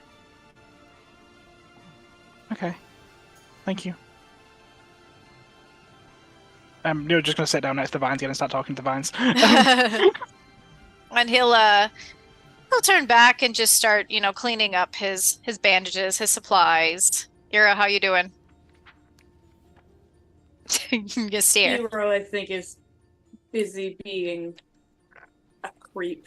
I don't know if there'll come a point in time where folks wander away or anything like that, but I think Hero is going to stay hidden for quite a while, just watching You Toivo hear and seeing what he's up to and what if he's doing what I thought he was going to be doing, or how he's living his life now. You'll notice he cleans off the bandages and the supplies. He's kind of straightening the books on the table, and he will, once he kind of tidies up in the room, he knows, well, you wouldn't know this, I guess, but he doesn't go out of the room. He hears Priyanka running around and ordering the students, so he kind of waits, sits down in the chair, and the wyvern curls up in his lap, and he kind of just closes his eyes and like relaxes. And as he is sitting in the chair, you'll notice like vines and like little plants start to sprout from under his sleeves down the chair and take root in around the chair itself. And you'll hear somebody whisper behind you, "What are you staring at?" You're gonna punch it in the face. Whoever it is gonna get punched in the face immediately. Oh my! Really? Okay. I'm not good at it, but it's gonna be a gut reaction. Okay. Fight. Fight. Yeah, I'm not good at that. 6. Okay, great. I have to roll for that. Let's see. Please explode. Please explode. Please explode. I got a 4.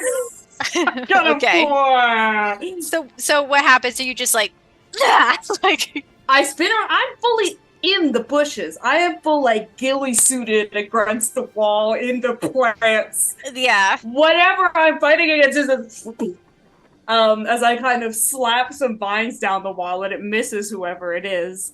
I have some inkling who it might be, but Yeah, you see behind you a smirking little mint nymph who is like has his little mint scale, and he's like holding it like this just so you can see it, of course.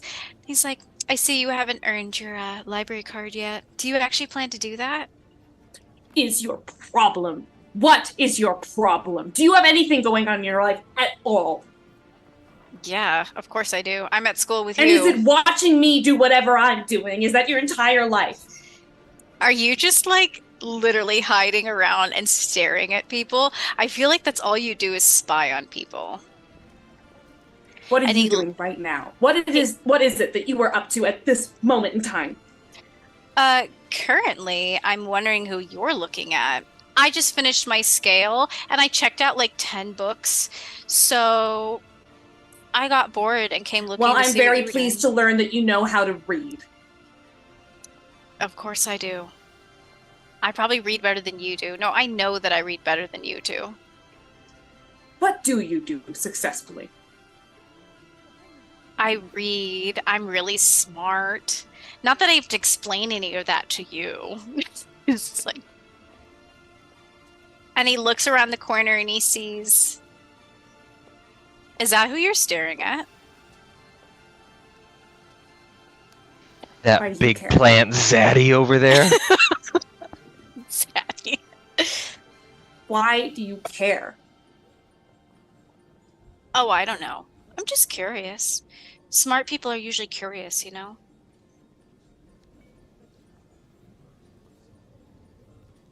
What are you trying to do?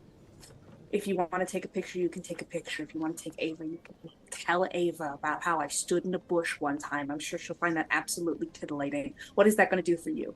Well, since you're giving me permission, and he'll take out his cellular and he'll take a picture like really close up to your face, and then he'll look and he'll take a picture of Toivo who's in the chair. Kind of looks like your older sibling too. I think you guys are like the only dryads I've seen so far. Are you like all related? I'm just saying I've only ever seen like I think that you should you. leave. I think that you should leave. Gets really mad when questioned about casual things. He's like writing this down in his notebook.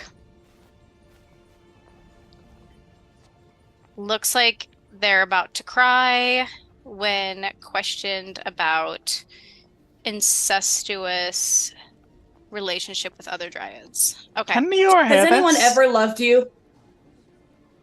Yeah, I have a really big family, actually. Unlike, well, probably you.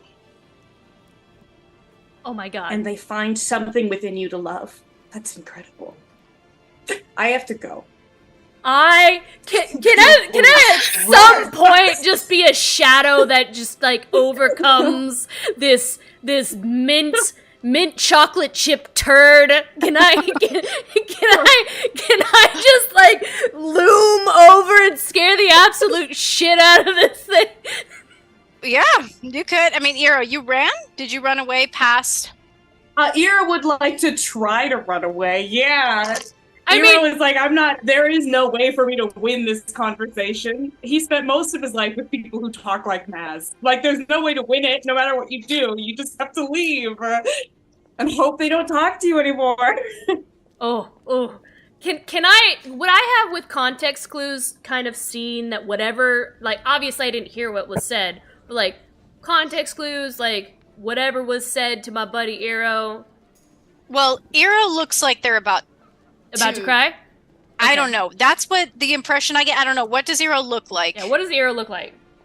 If Iro is able to start running, you know, like when you're at a party and you see someone start speed walking out of the room and you're like, oh, something has occurred. Yeah, you can see Iro looks very upset, I imagine. I mean, Maz is smirking, and if you're coming up from behind, you see the notebook. And Maz, you'll notice, just from a glance, has been taking notes. Oh my god. And you recognize the names of quite a lot of you in your coven. This mint chocolate chip turd. Like, Neo was in, like, the room adjacent. Did Neo hear any of that? When they started yelling at each other, probably yes. Yeah, you probably Neo's heard it. kind of come on out of the room. So, okay, let me do this real quick. We'll go Iro, Achilles, Niora. Iro, give me a flight roll. I'm gonna say, is there anything in you they found to love? And then I'm gonna try to do a flight check. Okay. Iro, give me a flight roll of 6. Awesome. I get. This isn't a prepared action, so I have to roll for it. Yeah, because I'm not having a good time. This is a snap decision. Yeah, you're very upset. I think that's a 7. That's a That's 7? a 9. 9 total. Okay, It's a 9 total with my +2. Yeah. You go to book it. Maz tries to step in front of you, and you whisk past them. You are very, very swift. And you do manage to get back. I start like just scaling the vines. I've spent a lot of my youth being very quick and moving through exactly this kind of plant matter, exactly the plants that Toivo is now growing in those forests. I'm just moving quickly between climbing up, essentially moving along the wall and getting out of the library without a library card, which some part of Iro is extremely upset that they don't have a library card, but they'll come back very upset about a number of things. There. Yes. So Maz tries to step to the side to block you. You go around them. They turn around to follow you, and they just Achilles right there, and he slowly looks up. My knee. And you're coming from the room, so you're coming up from behind. Achilles, what would you like to do? First of all, she is like bending like this with her hair to the side. Okay. So that like she's closer to this turd's face. And if anybody reads Lore Olympus, like the whites of her eyes are red. Yeah, and Maz is just like, shit, what do you want, freak? Like, are you trying to intimidate, or what are you doing? Are you just like... She's just gonna move in slowly like a Joragumo head, and she's gonna just be like, you know, everybody dies someday. Everyone dies.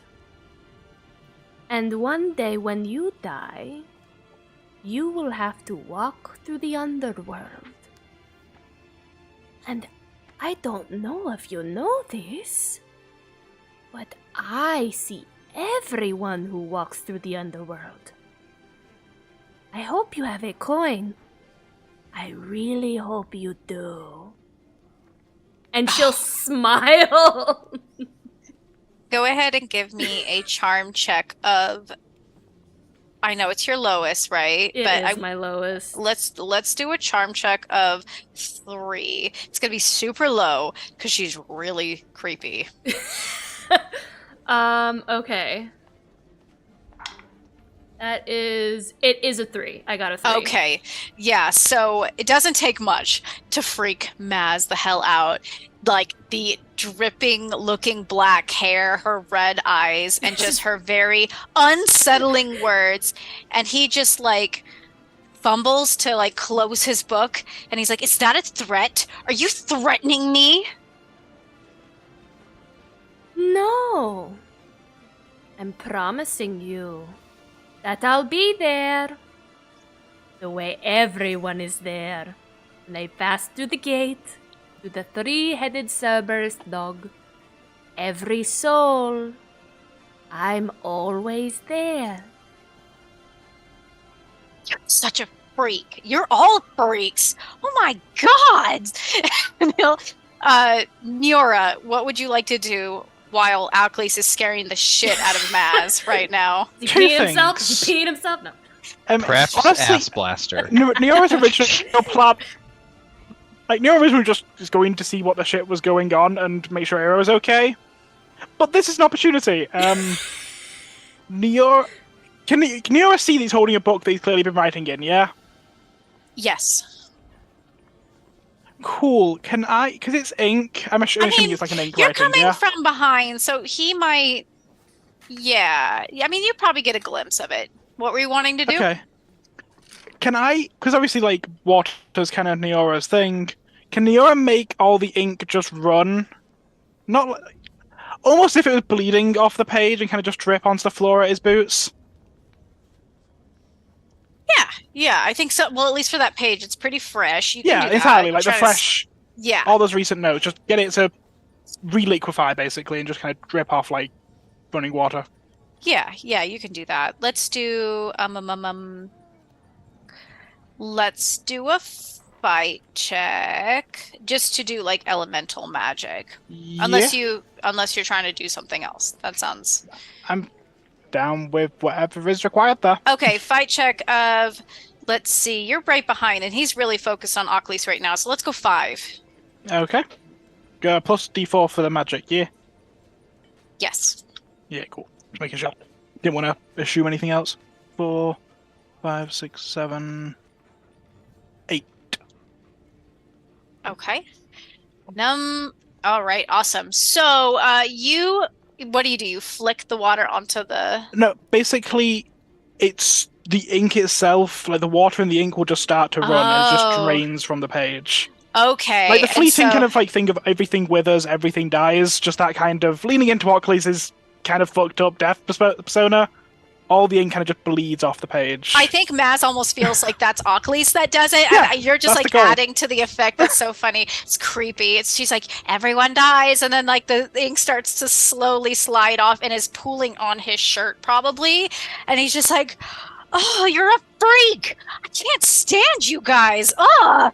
And he like closes his journal, and he like tries to book it past you, Ocles. And if Oh, He's gonna try. I'll let him, and I'll just say, "Sweet dreams, Maz." yeah, he will get away as fast as he can. He is freaked out. He does not having a good time. I feel like from Calvic's position at the top of the stairs in the library, about 30 seconds ago, he sees Eero like booking it out of the library. 30 seconds later, he sees Maz booking it out of the library covered in ink. He just kind of looks over and is like, "Oh, kids these days." And goes back to writing in his book. All right. Okay. All right. So, No, I think he actually does look a little bit concerned, but not enough. He's like, I think he has the thought like, I should go help, and then he's like, I'm not their dad, and goes back to doing his own thing, and it's like, I'll figure it out later. all right.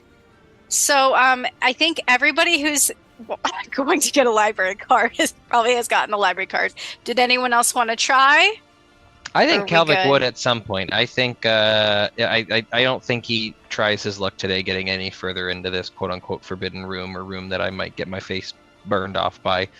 I think at some point he finishes his he gets what he believes is his approximation of the cosmic brownies and closes his book and puts his quill away and eventually makes his way down, hoping that the line will be down by this point. Okay. Yeah, But like I pretty think much. this is after everything that's already happened. I think he was rather involved in his book. Does he hear anything from down the hall when he stands up? Is there another warning of just like, "Oh, you're moving," or is it completely quiet down there? Yeah, like every time you hear, like every time there's a shift in movement or like footsteps, there's a like a grumble and a growl that rises and kind of fills the hallway. And I think as he does that, Kalvik turns back and just says quietly, "We will be best friends." And then as he continues to pet Chua and then goes down and heads back towards probably the shelf that Chua came from and like goes to replace Chua back up onto the shelf.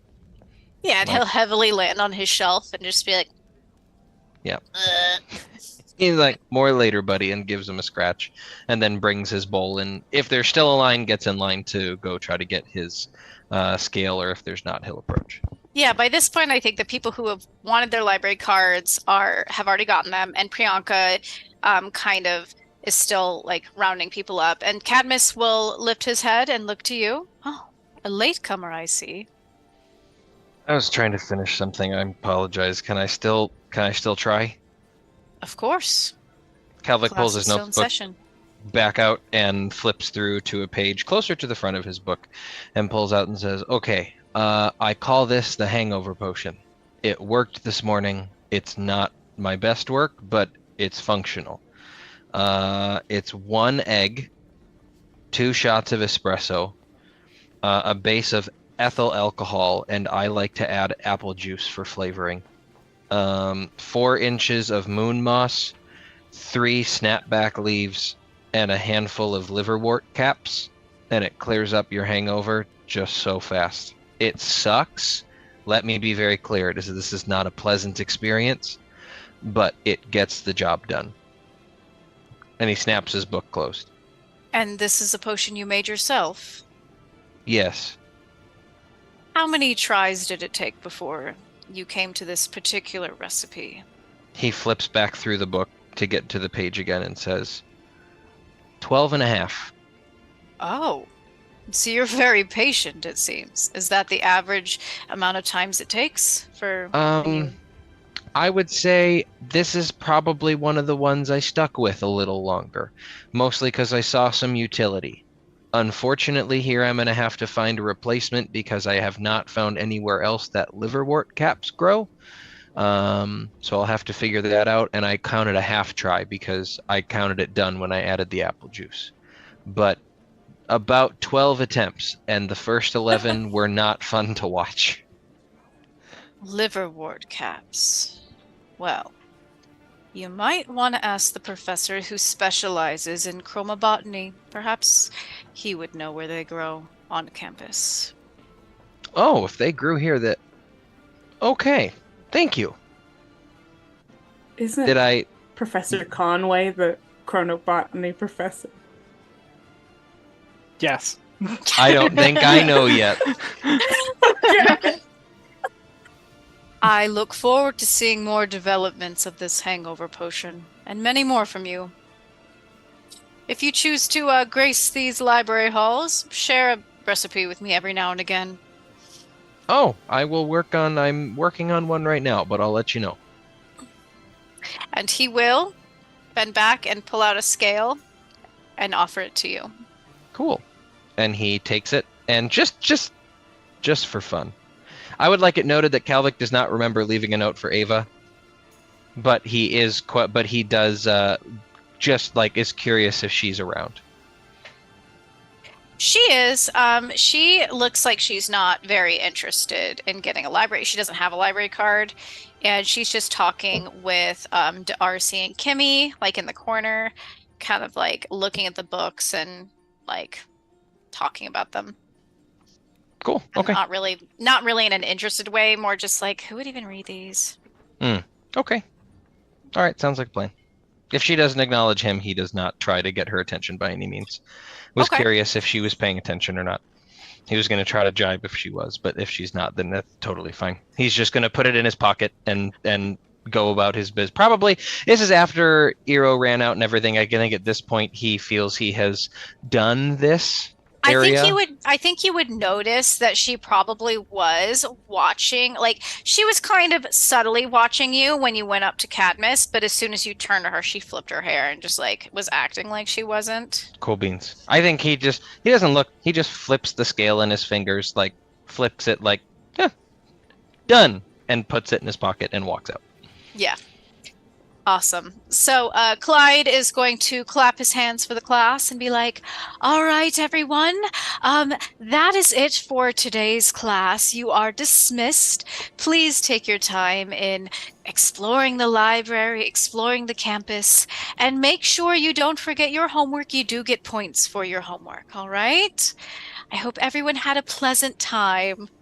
Clearly did not notice the big kids running out of the library crying.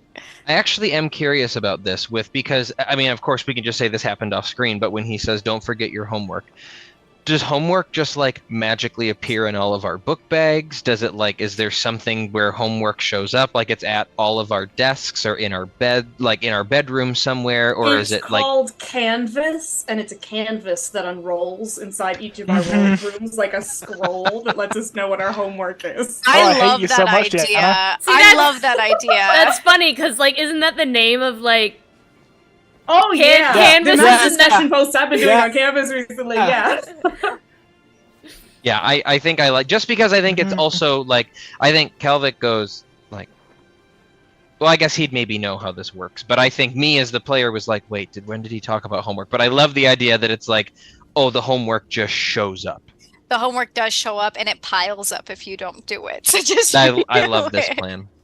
Yes. And I imagine it probably replicates itself past the due date every day. Every day that you're late. Oh, perfect. Even better. Yes, perfect. I love that, guys. Okay, so yes. All right, yes. So have a good rest of your day. And if you have any questions, any at all, feel free to find me. I'm usually in my classroom during office hours. You can also ask your RAs. I'm sure they know all the knowledge that you need. And I think that is where we will take our break. Sounds good. I think Eero will get a library card at some point, but not today. We'll do that later. I feel like it wasn't very easy to be peer pressured to get Eero. Oh. Everything is going so terribly wrong. I didn't realize that I was muted.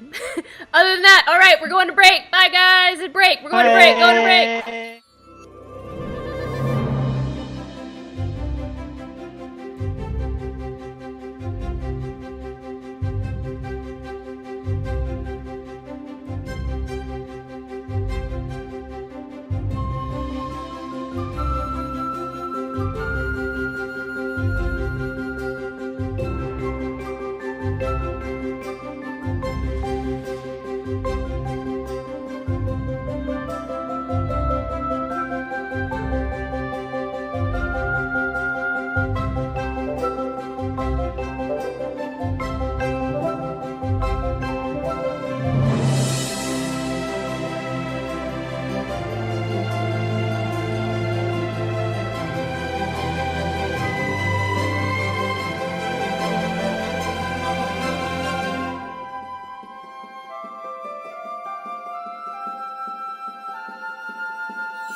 Oh, hi!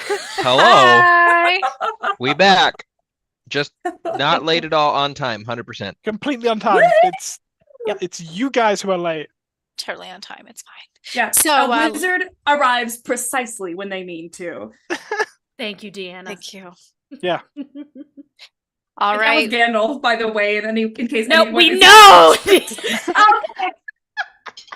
That's part of chromatic culture. All right, Danny, go ahead. I apologize.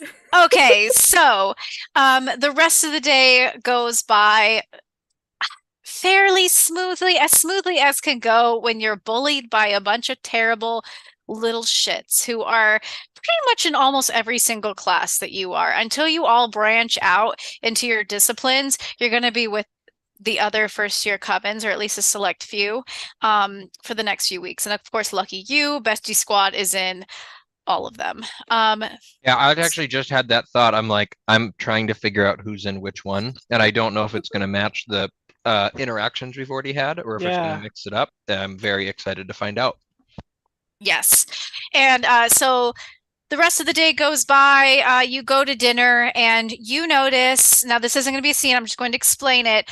Of course, the Bestie Squad did win a dinner with Lord Walker, who is at the front left-hand side. You've got that big throne-like seat and the tables that surround it.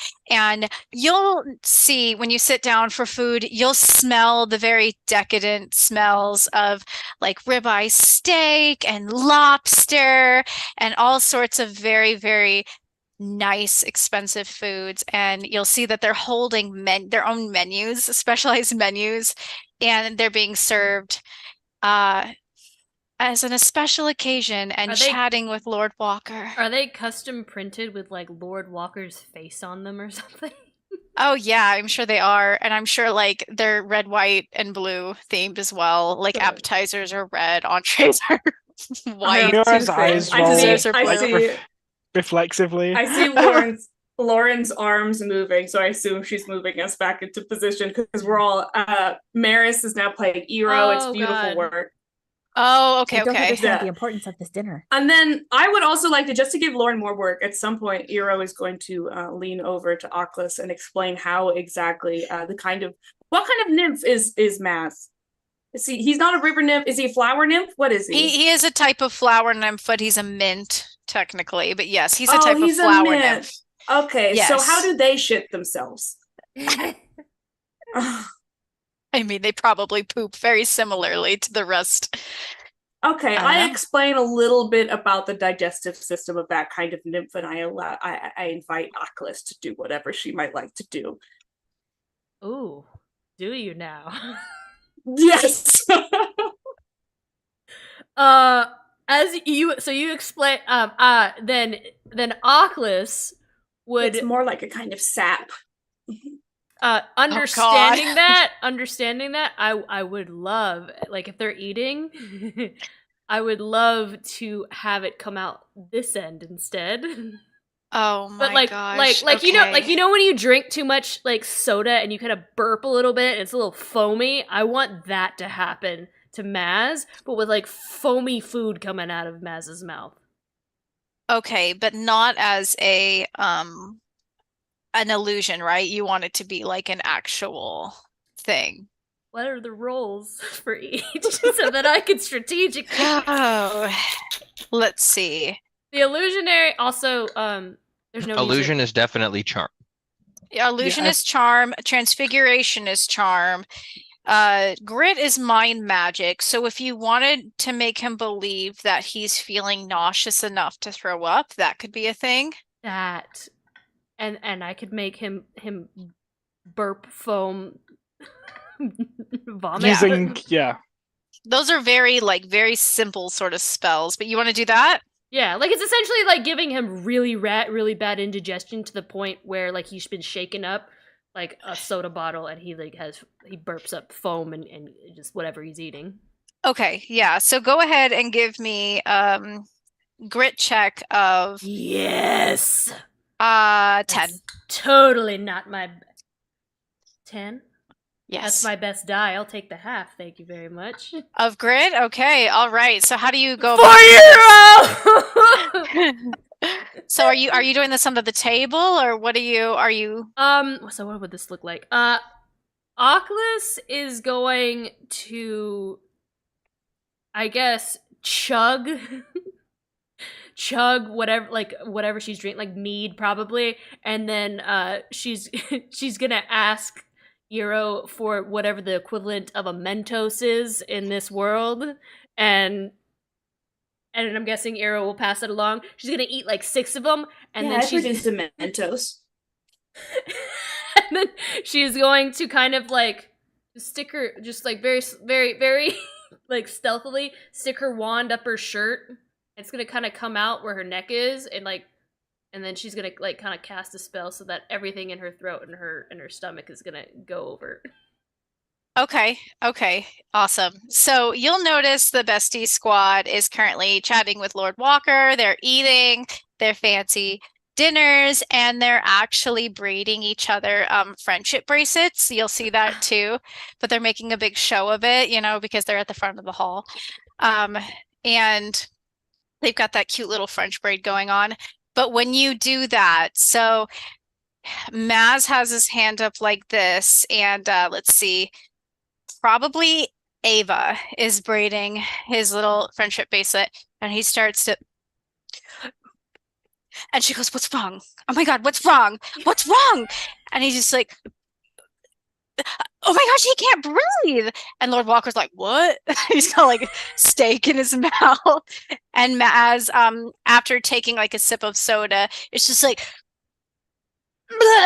and like all over the plates, and she's like, and Ava picks up a napkin and covers his face, and like they try to rush him off, and people start whispering, of course, and starting to take pictures, and Lord Walker's like, Click.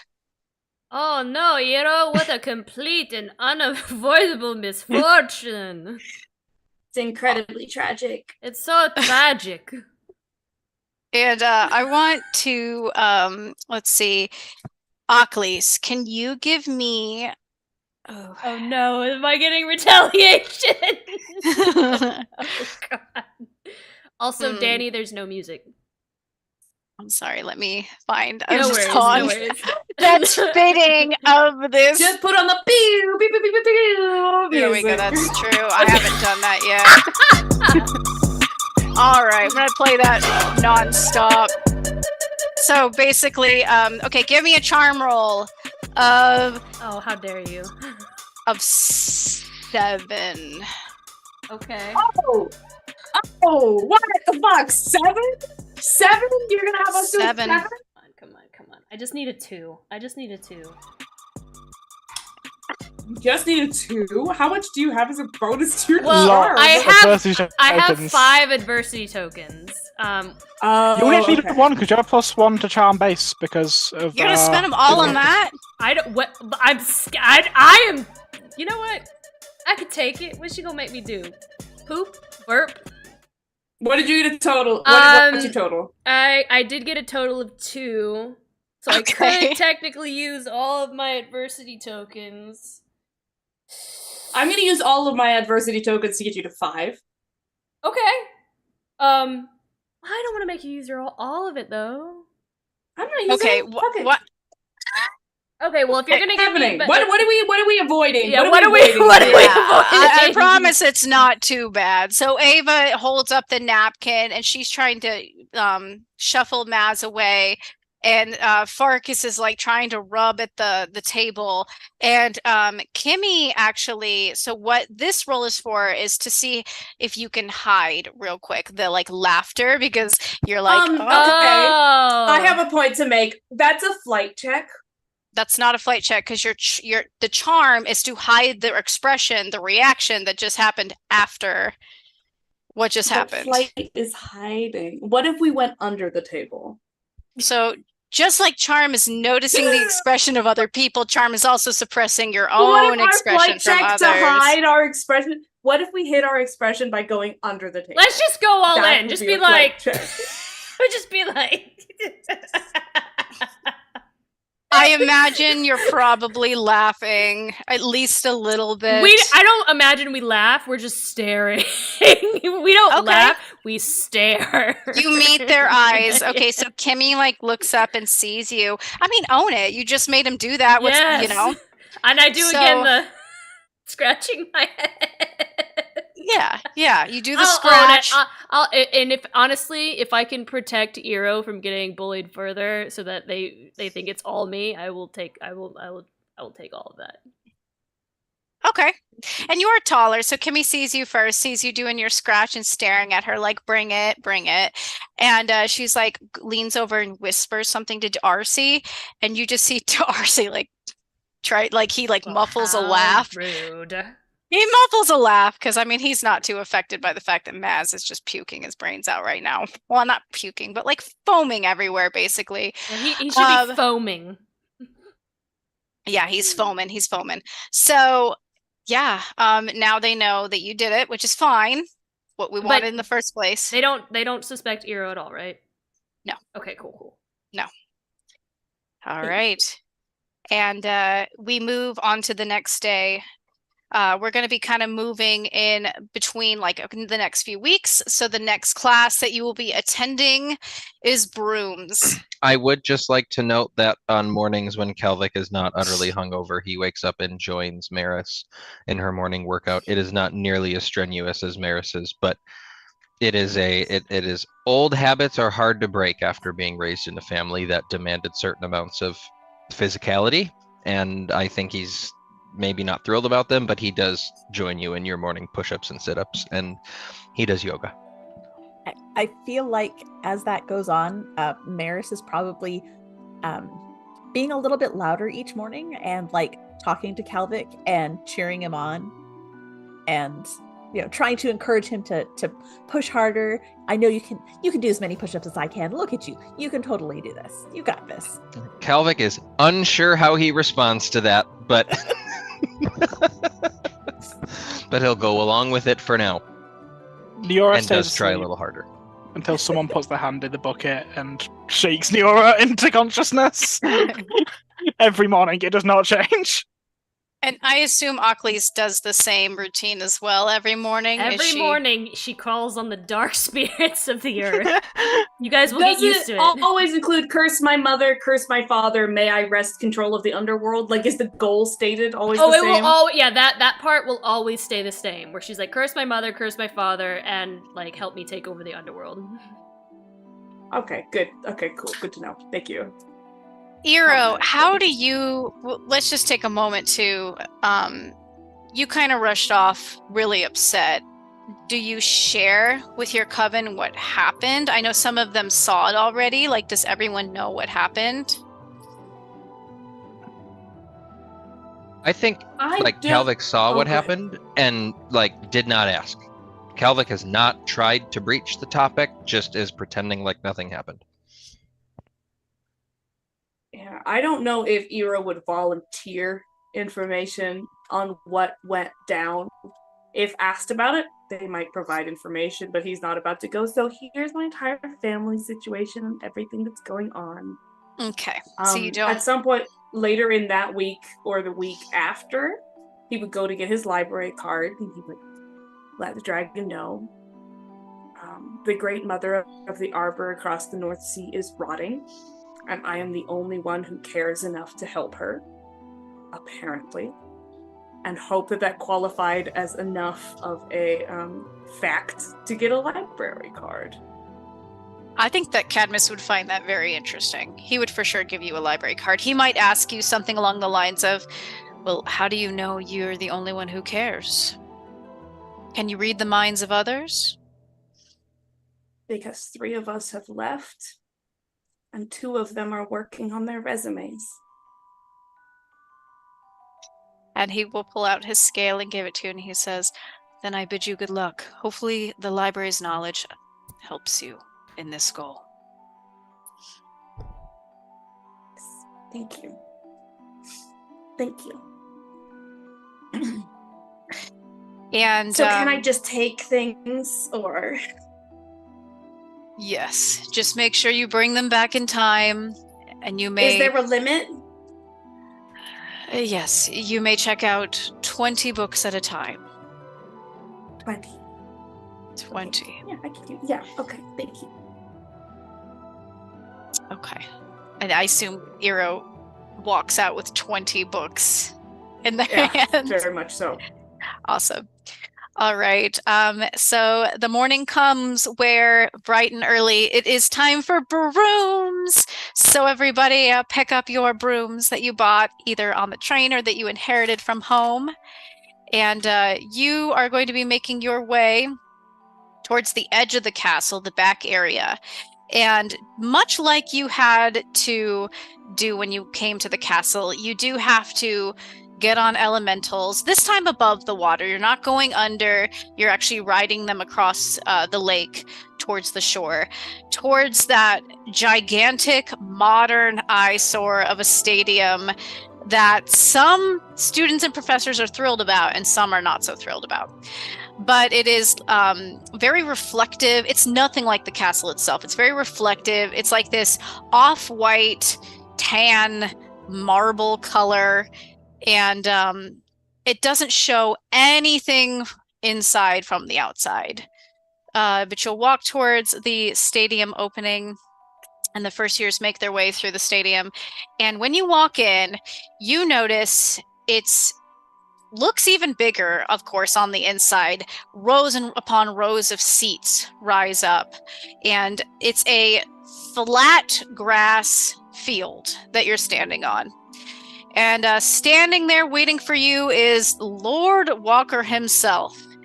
And he is standing there with his big broom with, of course, so the what is it called? The end without the bristles is in the shape of a bald eagle head. And of course, you've got the bald barnstormers. I think it's called the tip. The tip, of Oh course. my God, the His tip is shaped like a bald eagle. Got it? Yes. Noted.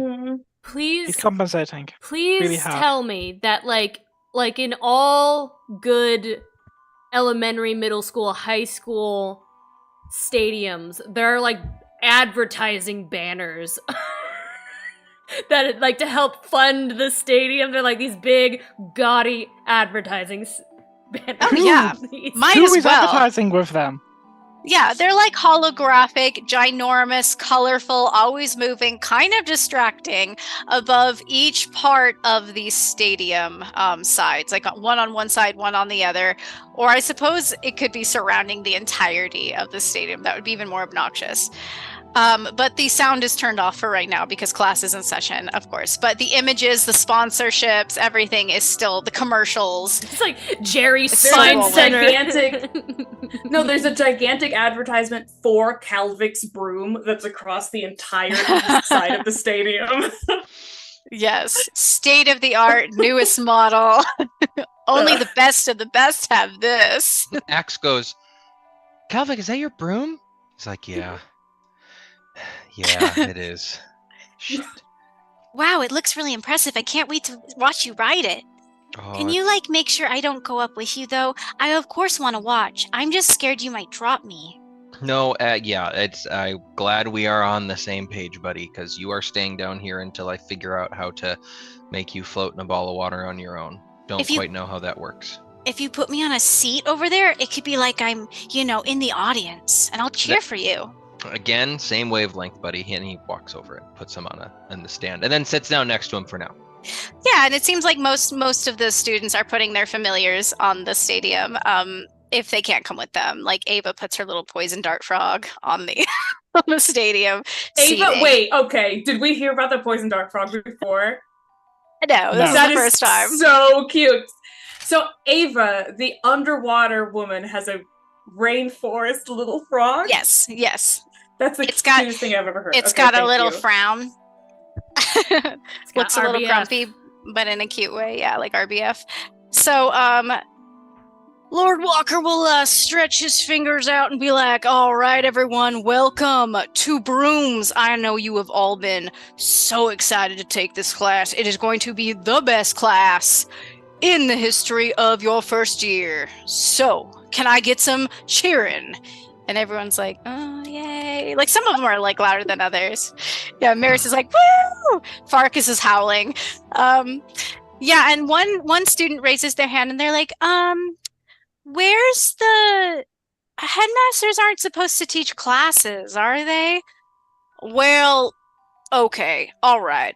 You know, that's technically true, but I'm very invested in your education.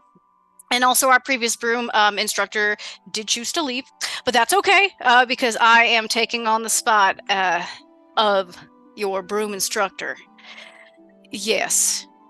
No, this is not Eero. This is Deanna. Sorry, I also raised my hand. That is a Deanna thing as well as an Eero thing.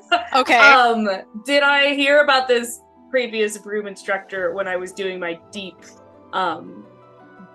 dive into the history of the school the other day with my 27? Had I heard of them at all? Did they leave at the same time as the previous headmaster, or was it distinctly, fuck this guy, I'm out? It was distinctly, fuck this guy. It was during the summer. Yeah. Excellent. Okay, I lean over. I first lean over to Maris and go, she doesn't want to hear this. And then I lean over the other way and I tell Miora about it. Yeah, gossiping. That makes sense. Like, this doesn't seem like it should be in a school. This seems like a woefully bad idea. Like, whoever designed the education system, this would be a thing required. Sounds like they really do not know how to run an education system. Like, an entire, like, country of systemic problems. And then Miora just starts going off. All right, who can come up here with me? Yes, I know, it's very, very intimidating. Oh, I love the enthusiasm. And tell the class about Cap the Bat. Right, so Cap the Bat is like the best game ever, and it's like second in my heart only to cheerleading, and that's just because I've never actually played Cap the Bat, but I've watched it every weekend. I saw every single one of your matches when I was a kid. And it is just so much fun. And it's like a great way to demonstrate your magical abilities as well as like athleticism through the flying and stuff. Yes, it is the best sport, the best practice, and the best class. The best kind of education is the kind that you do. Not just sitting and reading all day. You gotta get on your broom and you gotta fly. So that's what we're gonna be doing today. Cap the Bat is technically 3 rounds, and you've got flags. You gotta capture the other team's flag. You have teams. You have 2 teams facing off against each other. Now, we'll probably be doing covens, of course, and we will be training you up to be the best Cap the Bat players you possibly can be. Once you are actually playing this game, you're going to love it. You're going to want to play it all night, all day, all morning, even in your sleep. You're going to be dreaming about Cap the Bat. All right, so teams go up against one another. You got to catch the other team's flag, but the catch is... Maris Walker, what's the catch? The catch is the flag turns into something else. Exactly, yes. And it can turn into whatever it so desires, or whatever, the coach designs it to be. But at the very end, so 3 rounds, a 3rd round is always a bat. Now that bat, you would think, okay, bat's not as bad as a rhinoceros, bat's is not as bad as an electric eel, bat's not as bad as, your grandma. But you know what? The bat may be bad because it's slippery. You can't underestimate the bat. Some nerdy kid in the back raised his hand. Is my Meemaw gonna show up in this game? She's probably gonna be like a skeleton or something. I'm kind of worried about that. That's a good question, son. He lowers his hand. The flag can turn into anything, so never let your guard down. Never let your guard down. Like I said during my speech, pretty sure I said this during my speech, a coven is only as strong as their weakest link. All right? So, any questions about Cap the Bat? You're going to be on your brooms the whole time, of course. Oh, yes, another point. This whole environment will change. There might be hurricanes. There might be flesh-eating piranhas. There might be a nice little meadow. Doubt it, but there could be, full of flowers. However, it'll change depending on the game. No game has the same field. I, of course, cleaned it up for us to practice a little bit on our brooms, but, yes, and he points to Achilles. Where is the morgue? What do you mean? The morgue on campus? Yes, I assume that if they're going to be flesh-eating piranhas, there's lots of death in this game. Well, yes, I mean, we've got a nurse, you know, and if an accident does happen, which it occasionally does in Cap the Bat, you know, very occasionally, I will point out that Cap the Bat is a dangerous sport, but every educational activity is a dangerous sport if you take it seriously. And you should be taking all your classes and all of your activities and clubs seriously on campus. And so because of that, you may get hurt, but anything is fair in Cap the Bat. All is fair in Cap the Bat. In love Okay. and war. And love and war, same thing. Completely the same thing. Completely. So, yes. Any other things I missed, Broomskis? Is training like also potentially deadly, or is that like if you decide to pursue it further? Well, I mean, you can fall from your broom. That can be dangerous. But if your Okay. teammates got you, they got you. If they don't, well, the ground's got you. You know, couple of broken bones toughens you up a little bit. You'll see. I don't have bones. That's well. There you go. Even better. You're just Okay. perfect. All right. Yes. Yes. Is it Little one in the back. Is it competitive? Is it competitive? Yeah. Is it competitive? Because what if people haven't been on a broom before? Great What- question. is It's it extremely are we starting today competitive. with a- Extremely Okay. competitive. You got to catch the other team's flag and bring it back to your side. And while you're doing that, you're throwing spells. You're throwing all sorts of spells. Now, I would like to say teleportation and time magic, they are forbidden in Cap the Bat. It's no fun if you just stop time and decide to go over, capture their bat, and bring it back to your side. It's no fun if you capture the flag, put a portal, and just teleport to the next side. Not fun. Yes. Last question, then we're going to get on our brooms, which is why we're here. Okay, so I'm just gonna say we're doing competitive today. I'm just not gonna ask the question anymore. But I guess the question is: does magical law is necromancy and mind magic? They're totally fine for this. Like, does the law apply when you're doing sports? Well, I mean, we're not probably going to have the ritual capability to do necromancy on the field, but mind magic, if you get creative with it, you know, I mean, all's fair in Cap the Bat. That's the main rule of Cap the Bat. So let's get on your broom. Can Nero we raised murder that it?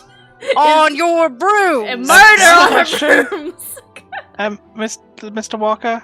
Are you getting on your broom? Are you asking your question while you're getting on your broom? Yeah, yes, Lord Walker.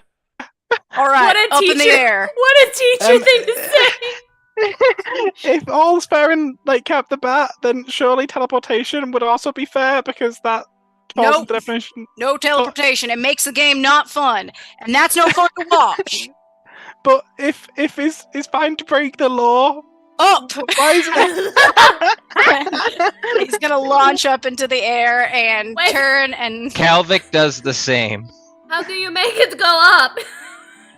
Ero is suddenly 300 feet in the air and upside Okay. down. Let's... Oh, God. Okay, let's all... Calvic does rush to help. How did you do does that, not want- Ero? Maybe I did really well. Are there checks? How does it go? How did you do Um, that? Let's go ahead and narrate. We're going to do this in two parts. We're going to narrate first what you think the first, because I think that some of you would naturally be good at broom flying and some of you would not. So let's narrate what happens first, and then we'll do some checks later. So let's go with Eero first. So they're high up. They're like three. Oh, just yeah, like Ero shoots up. I just like an electric beater in the air. It's just flying around like Okay. a rag doll on their broom for a while after everybody else gets up there. Yeah. And so Calvic, I assume, goes right after Eero, you said, and Well, yeah, so this is interesting where my character sheet tells a different story than what I imagine my backstory does, because I imagine Calvic like knows how to ride a broom. He comes from a very, chromatic family, but my flight is my lowest skill at a D4. So I feel like I imagine he has just bare bones, like I can get on a broom, I can fly around under low pressure with no problems. So I think him shooting up to just like make sure Eero doesn't literally kill themselves on accident is fine, but I feel like flight was never quite Kalvik's strong suit, which I believe is the irony of my sisters getting me just the best possible, fanciest broom. Was like, oh, here you go, bro. Like, have a great time flying, because they all know I actually am not very technically talented flying. I think Lilovic was a little hopeful. Like, maybe with this broom, he'll feel like better about everything. And Suzanne's like, oh, yeah, I hope so. Like, she's just. That's a great idea. And gets me the best broom so I can fuck up in style. Yes. Like giving a 16-year-old a Lamborghini. Yeah. Yes.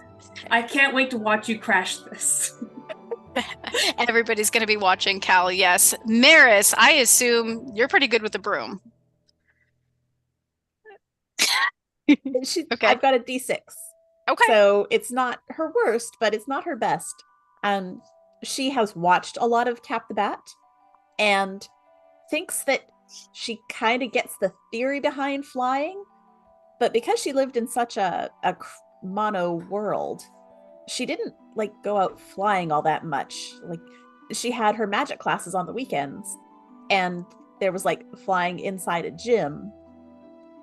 So she's kind of like Cal a little bit. She's competent, but she hasn't really had a lot of experience with any sort of fancy flying. Okay. Awesome. And then Aklis. Never. Aklis goes down. She doesn't go up. She's always gone down, like lower into the earth. Oh no. She doesn't go up. Digging a hole into the earth. I mean, like she's never been on a broom before, but like I almost wonder, like, Aklis might have fear of heights.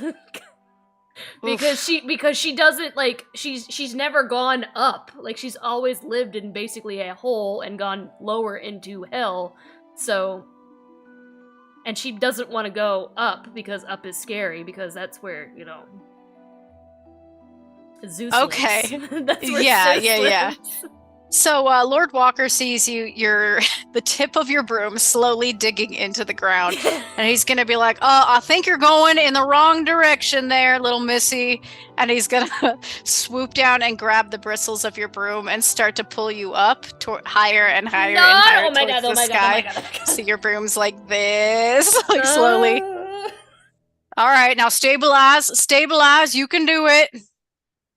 She's just like clammed up, holding on for dear life, and just, oh my god, we are so high up.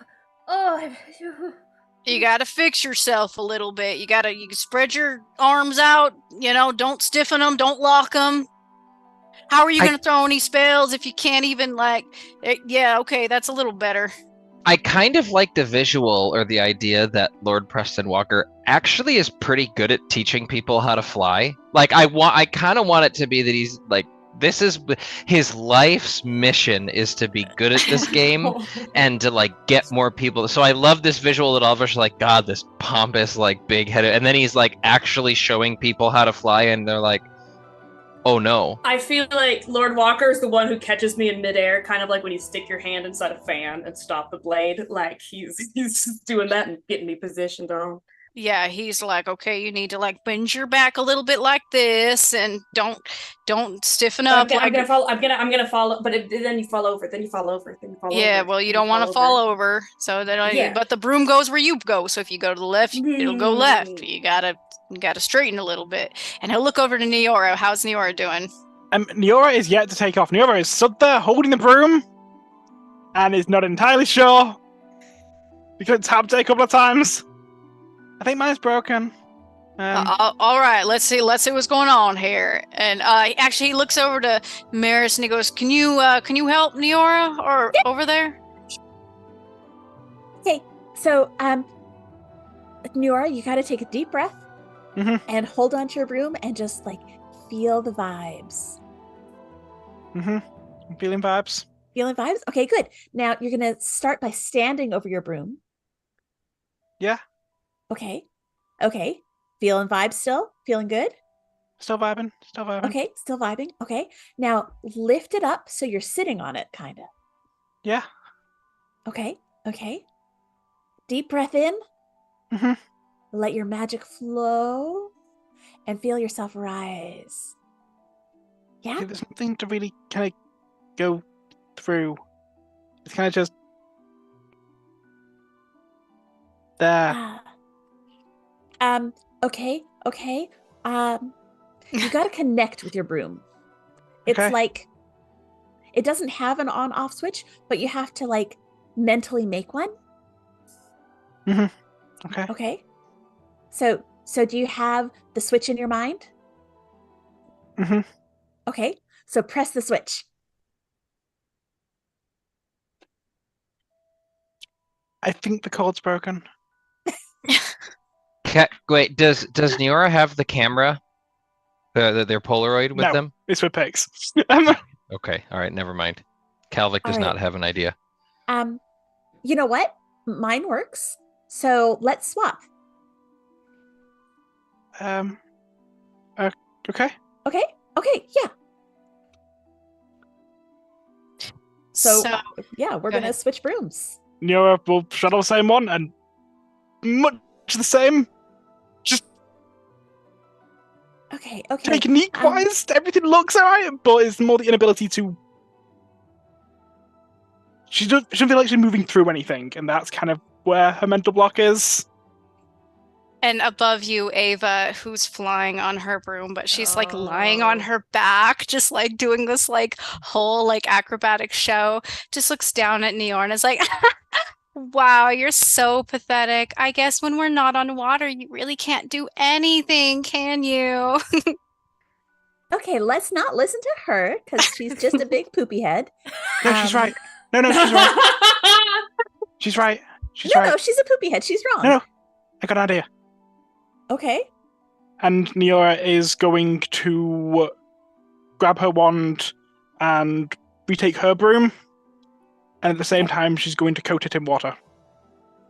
Oh. As rain kind of comes around and that's like almost like drip round the back end of the bristles. And with that, Neora will spin dive and just specifically enough to like knock Ava off. You're trying to knock her off her broom? Yeah, like spin diving through Neora, Ava's broom. Is that a fight? Dog fights! Think more of a flight, just a speed of like the same way, the same thing Ava did last time, except not grabbing them, just kind of moving through the space at speed. Yeah, flight would be, I think, what it is. It's yeah, flight. Let's go with the flight of Lord Walker. It's Neora clicking about as it would be in water. All right, let's go with the flight of 8. Oh, that's. I don't think I can fail that. Is you gonna take half? No, I'm gonna see how high I succeed. Okay. Because you want to you want credit. I just rolled a 20. Okay. Yeah. Go ahead and roll it. You exploded, so roll again. Oh my god. And that's another 5 plus another 2, so 27. 27! Okay. Oh. So you explain what you're doing now. So, Ava is exactly right. If Neora's not on water, Neora really is useless. So Neora is going to do exactly what she does best and swim. Neora is kind of coating herself in like a spiral torrent of like rain around her broom, and is going to dart up like a geyser. Okay. Right up through Ava's broom. Yeah. Like not enough to like break it, but enough to, like, there's that force of a I think Just that wanna harm actually might snap it a little bit, actually. 27 is pretty intense. like again, Neora's wasn't planning on doing that, but yeah. Yeah, so you are just at a very high speed shooting up and you snap the back of Ava's broom and she's laying down on it, of course, so she does not expect that. And she just, oh my god! And she like just, what are you doing? And then Neora will catch Ava before she falls. Oh, you catch her? Yeah. Okay, brawn of 10. Moida, and we haven't even started the game. He did say murder was legal. That's a D4. Huh? That's a D4. That's. It's okay. This will be fun. That's It'll be a 3. exciting. She's gonna die. So 3, I do not have enough of those tokens to fix that. I've only got 2. Senior is a pretty slender nymph, so you go to try to catch her, and you unfortunately cannot hold her, and she starts to fall, and she's screaming, and of course Lord Walker's across the field trying to teach somebody else how to fly, because that's what he's doing. Does anyone want to react to Ava falling? Yes, Calvic. Does anybody want to react to Ava falling? That's a really good question. Maris is right there, and Maris Yeah. does not let people fall. Yeah, That's that feels. true too. So she is going to whip out her wand and use her manipulation of elements and just get a puff of air underneath Ava to like gently lower her down. Like she's still going to land on the ground, but it's going to be a gentle, controlled fall instead of just a crash to the ground and break everything. Okay, I'm tempted to either say fight for like combat magic air technically applies, or flight to try to react quickly to that. I'm going to leave that up to you. Which would you rather? I'd rather do fight. Okay, so basically you are going to be shooting out a gust of wind that eventually does like solidify under her. Go ahead and do a fight roll of 8.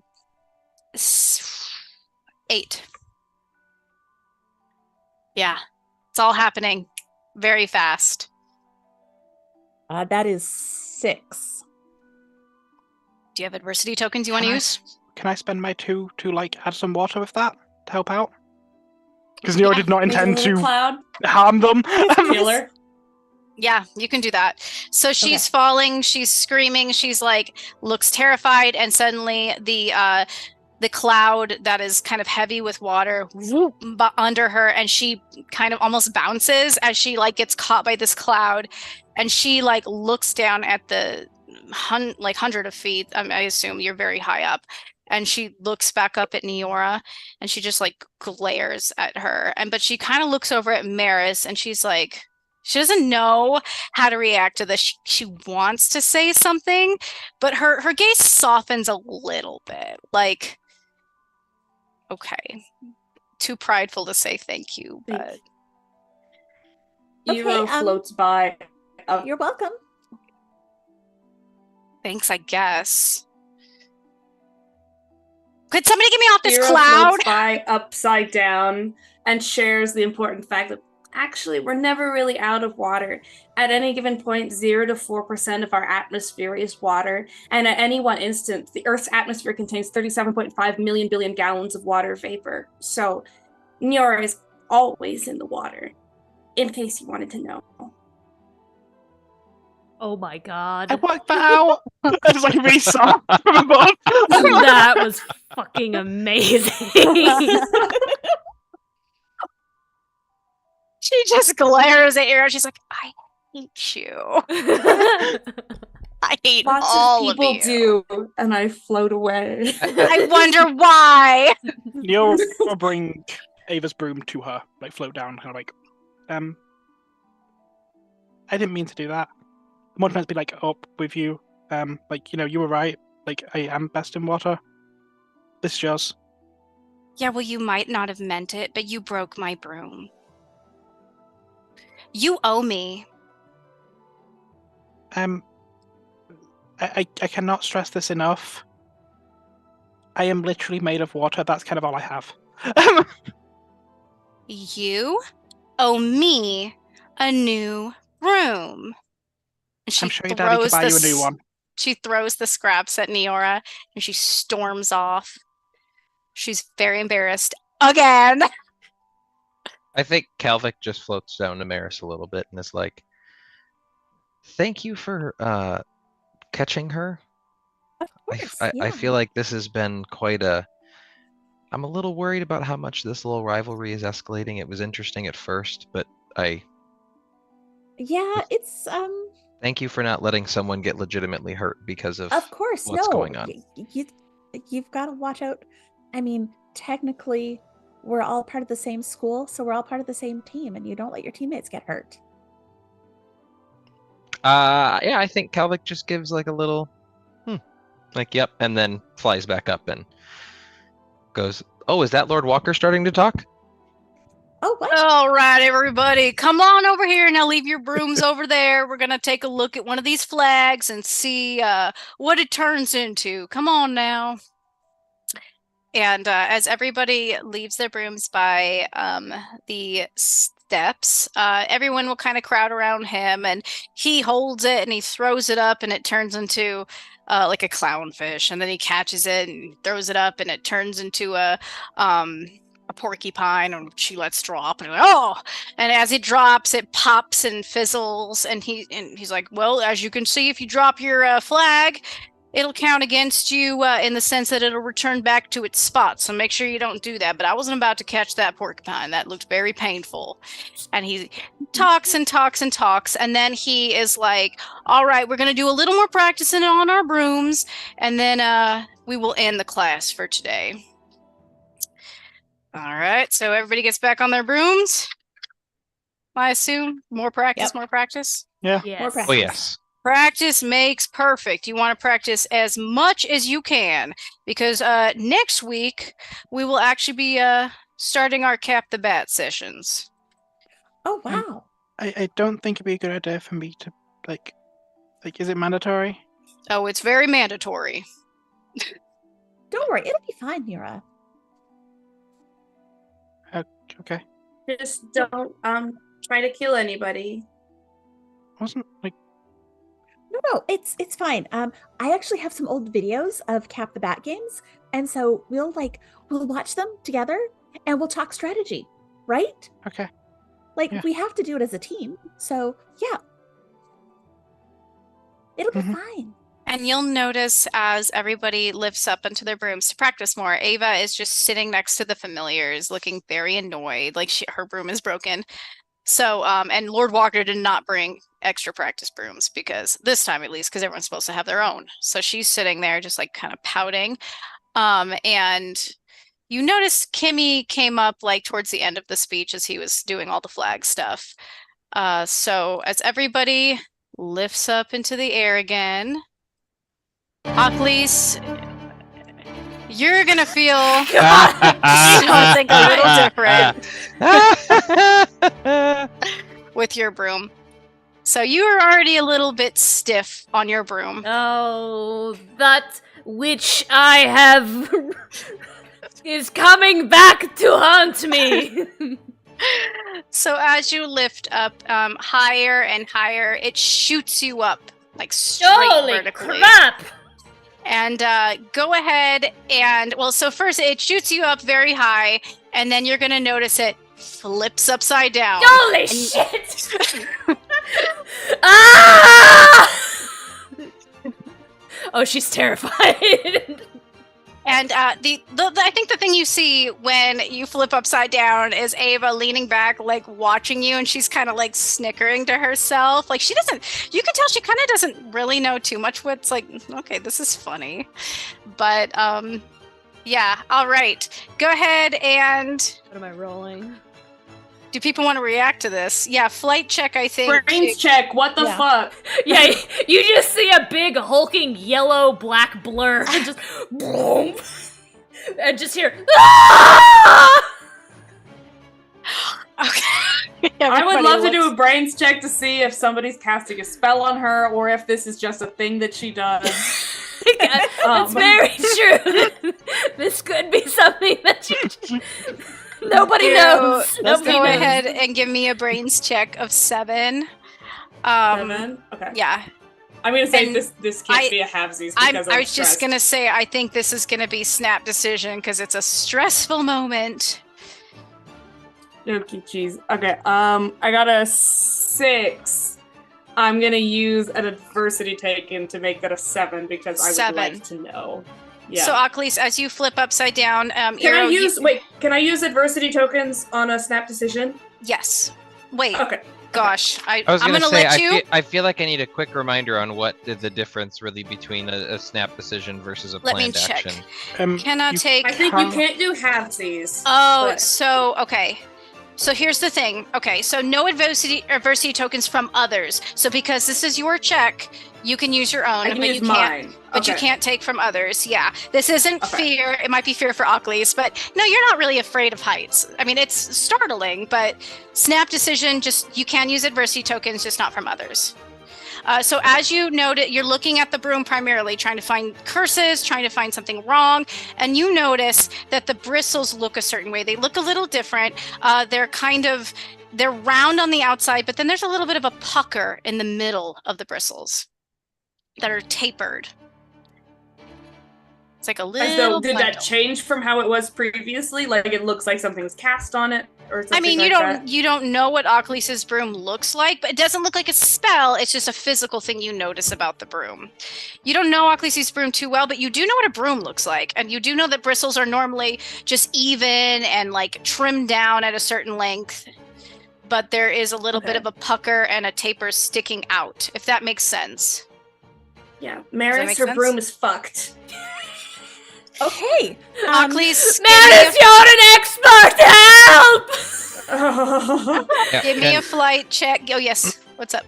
Well, I was just gonna say, I think if this looks like bad magic, I think Kalvik would probably, on a whim, try and use a grit check to stop whatever magic is causing this broom to fly up in the air against her will. And I will also note that because of my cool-ass broom, snap decisions are planned actions while on my broom, except unless I'm facing a fear. So this is a planned action for me.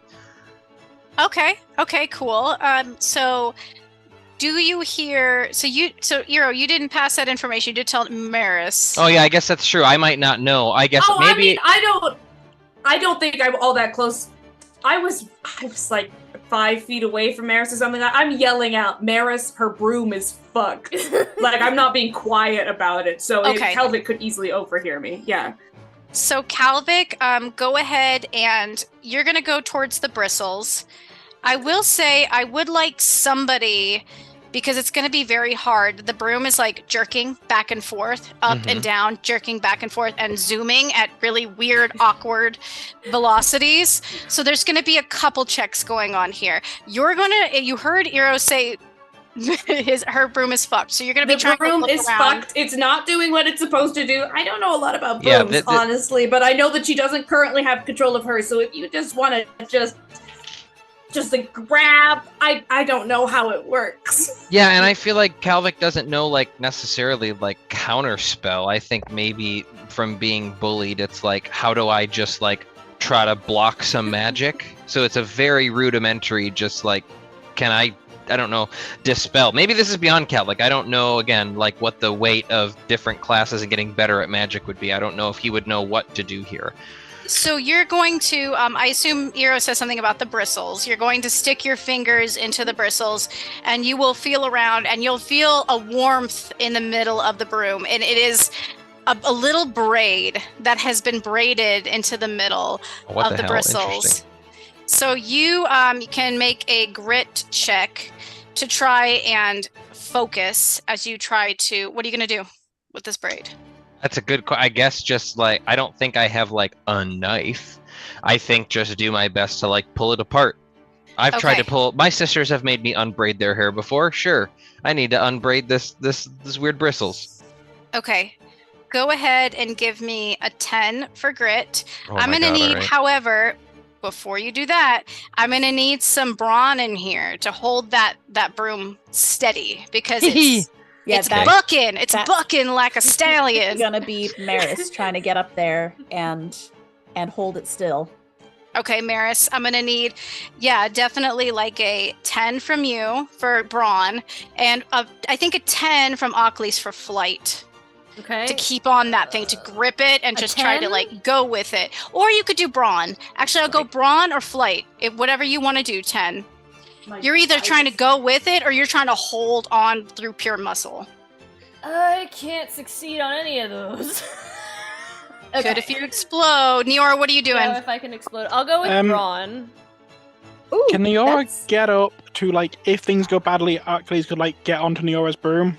Yes. That's Neora's pretty good at flying quite erratically, as it turns out. So you're gonna zip on up to try to position under Occles so that Yeah, once Neo's actually in the air, turns out she's actually pretty good at it, flight being her D20 and all. Okay. It feels a lot bit like swimming. So once she's actually up there, Neo's pretty good at actually being able to move around. Okay. Okay, so I'm gonna go. You're prepping. Maris, what did you get? 20.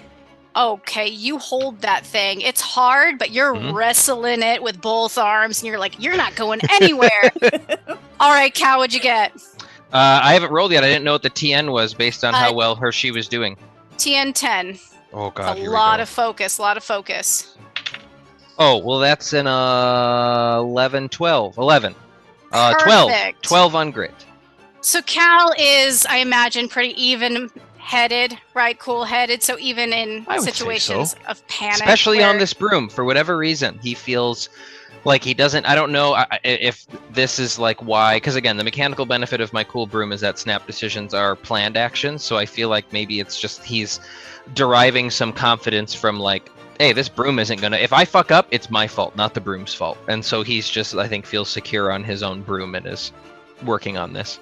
Are you just trying to unbraid it, or what do you do to? Yeah, I feel like it's a mixture of trying to physically unbraid it, but I guess I'm imagining he takes his wand with him everywhere, and he understands just the very basics of like, I need to undo whatever just happened. I don't know. I don't know if he gets the vibe that it's a spell, but I think he's also trying to like just counter magic. He doesn't understand how it works. I think he's just pulling his broom out and trying to like, no, stop. Just like trying to undo that as he, or maybe he gets the braid undone first and then just starts trying to cast. It's just like, nope, stop, done. Yes. So you're definitely, you unbraided, and you still feel kind of the magic shivering in the bristles, and so you take your wand and you're basically like trying to dispel it out of the broom bristles. Aklis, what'd you get? My die was a D8 and I rolled an 8, which has never happened before. Oh man! Wait, so did you exploded? I exploded. So gotta roll it again. 7. 8 plus 7. Yes, so that 15. Okay. that's 15. So Neora is prepped, but it sounds like you do stay on the broom just fine. And finally, the broom kind My of like long limbs. wobbles a little bit and turns upright. I'm gonna say it has nothing to do with me. It's all Maris. I like once I turn upright, I just kind of clasp on the sides of her head. I'm like, you are a beautiful soul. And you're a sexy bitch. We got this. Awesome. Everyone did a great job. I'm really glad also Neora was there, because if you were gonna fall at 100 feet, that would have been an I was issue. just like, your hair smells amazing. Thank you. I got a new shampoo. I love it. Okay. You good? No! We're gonna make you good, okay? I want to go I down. got you. I want to go down. I would like to do 1,000 brains checks to see where this came from. I want to look at those bristles. I want to see if anybody cast anything. I want to see if I can, like, see any runes etched into it. I want to check handwriting. I want to check fingerprints. I want to get out my blacklight, and I want to find any specks of blood. Like, I want to know who the fuck did this and what their social security number is. Calvic is also paying very close attention to his own party member, or his own coven right now. Like, he is watching them because he is worried about what retaliation might come, because I think he assumes this was someone from the Bestie Squad, and now is concerned about what his coven's retaliation might be and how this is escalating. So I think he is watching to see what their reaction is. Perfect. Okay. Eero, give me a brains check to remember, to rack your brains. Let's give it a 7. What's my target number? 7. 7. I think you're frozen a little bit. A little bit. Deanna's going on my internet, so I apologize. We're sharing. It's not great to All start right, with. is this, can I do halvesies or no? There we go. Can you see me? We can't Hear me? see, Can but you now see? can hear, which is good. Can you hear me? Can you see me?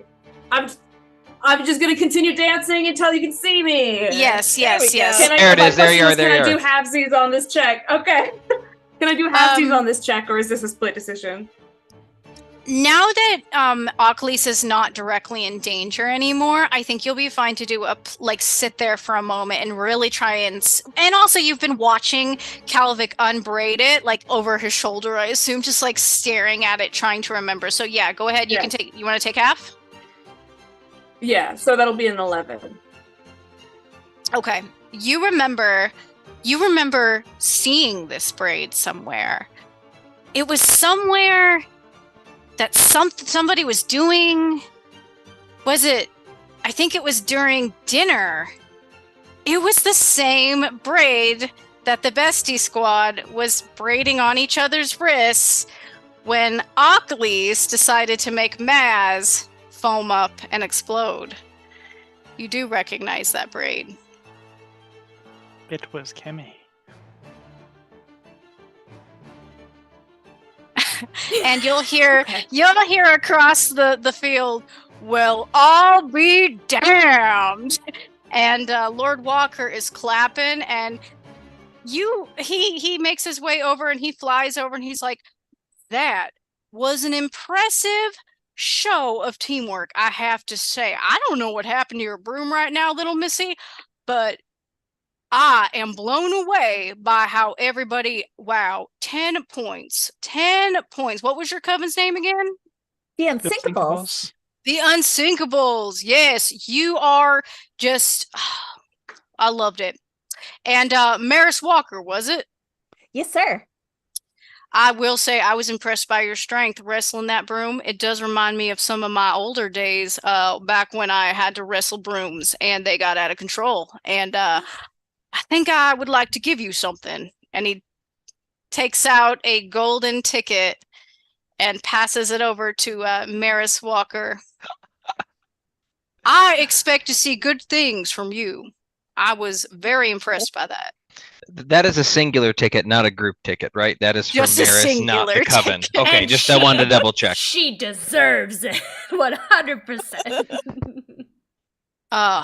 Yeah, I am looking forward to seeing you all on the field next week.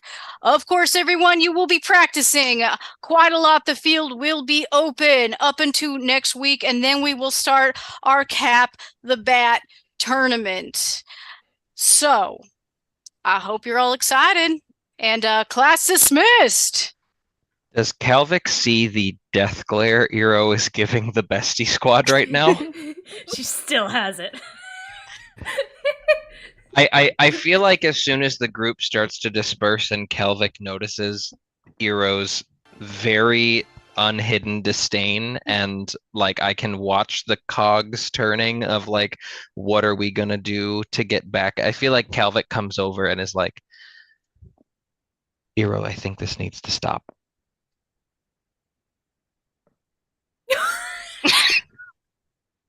No, listen, no, Eero, listen, I get it. Do That you? went really far.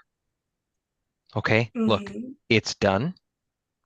They didn't win. But we need to take a second. Okay? Sleep on it. That's all I'm asking you. So they can kill us in our sleep. No, they are not going to kill us in our sleep. This is exactly what I'm talking about. This is getting too big too quick. If we let them think they because won, we make them throw up and then they try to kill us. Listen, that's definitely equal. We're the villains in this situation. If we let them think they won, it's over for now. Do you want to be like them or do you want to be better? Do you want to be like them? That you are an incredibly wealthy, incredibly talented person from generational wealth, and that you could never understand what it is to be targeted by people like that. If you want to be their friend, no, that is all right with me. No, that is not what this is. But I don't want to see our coven mates hurt any more than you do. And yes, I do know what it's like to be targeted by people like them. This needs to stop now, before this gets out of hand. Trust me, I know their type. Aren't you their type? God, I hope not. Listen, fair criticism. You don't know me. I don't know you. But I'm telling you, if this keeps going, this is going to become very bad very quickly. And this is not the way we need to start this year. Yes, they are awful. Yes, they are all asswipes who have literally tried to end the lives of multiple members of our coven. If this keeps up, I am legitimately concerned they will succeed. This needs to de-escalate. Then we can talk about it. But I'm not your dad. I don't have a dad. Great. I learned something about you. Thank you for that. I'm just saying. And he now tries to de-escalate this situation and walks away.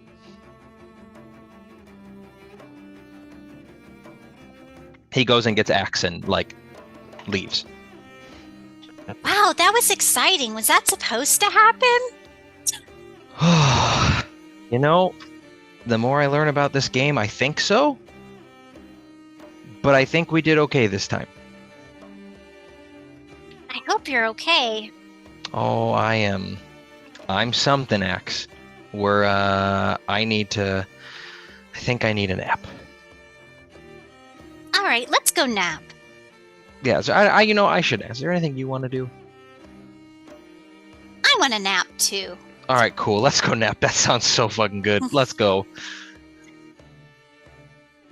And, Ira, would you like to say anything else? And does Eero share? I would also like to know if Eero shares that information with the rest of the group as well, about what they know about the hex or curse or whatever. In addition to, I think after the conversation with Kelvic, no. At some point, Eero is going to go try to find Sana.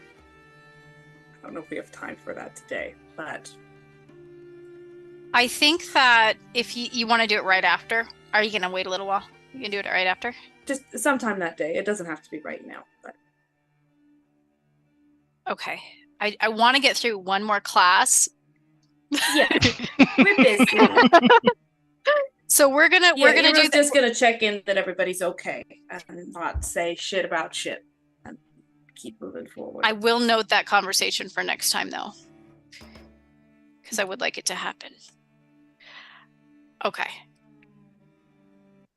So the day moves on, and in the following next few days, your last class of together, well, actually, but not your last class, but last class for this session, will make actually Neora very excited because you will all be going to Chroma Zoology and Chroma Botany. So let's see. Lyle leads you to the strange looking building with the roots growing out of the roof and like the vines hanging down on it. I'm gonna get some music. And yeah, I think activity between you guys and the Bestie Squad does die down a little bit. It's not that they ignore you or like they kind of whisper behind their hands whenever they see you. But they're not going to pull a stunt like that so soon afterwards. But they do have a bit of a confident strut in the halls when they pass you, when they're eating, and they kind of give you looks across the dining hall. But yes, we're going to be doing chromozoology. So let me change up the map again. Wow, this is very peppy. I love it. yeah, Yeah, I know. well, yeah, It's like, this is- don't you consider yourself one of the villains that Yeah, this is Whiplash, and I'm fucking digging I'm it. just like going through the supermarket in the 50s, picking up a can of tomato sauce and some Tang. I have a question about the golden ticket. Sure. Would that be one that she needed to Yeah. use like right away, or is it just good for whenever? It's one that you can definitely cash in. Okay. Yes. And you'll have to let him know. It probably, actually, knowing Lord Walker, he probably has specific tickets for specific dates. You know, like he has dinner with a different person every night. So yours will probably be in the next couple weeks. So it's Okay. something to look forward to. You probably, do you hang it up next to the poster? Absolutely. It's getting hung up right next to the poster. And she takes lots of pictures of it and sends it to her parents. Nice. Yes. And they're, you know, sending you back messages. Oh my God, ask him this question, ask him that, ask him what his favorite food is, what his favorite color is. She's got such a long list. Yes, and it's a golden ticket, so it's going to be a dinner ticket. So it's going to be good. Fancy, fancy. All right. Does everyone see where we are now? Yes, and as usual, I am amazed by this map. It looks gorgeous. This is beautiful. Wow. Thank you. So, so class starts for chromozoology and chromabotany. Some people just call it CZCB or just CZCB. Yeah, it's kind of a complicated one. I might think of a better name later.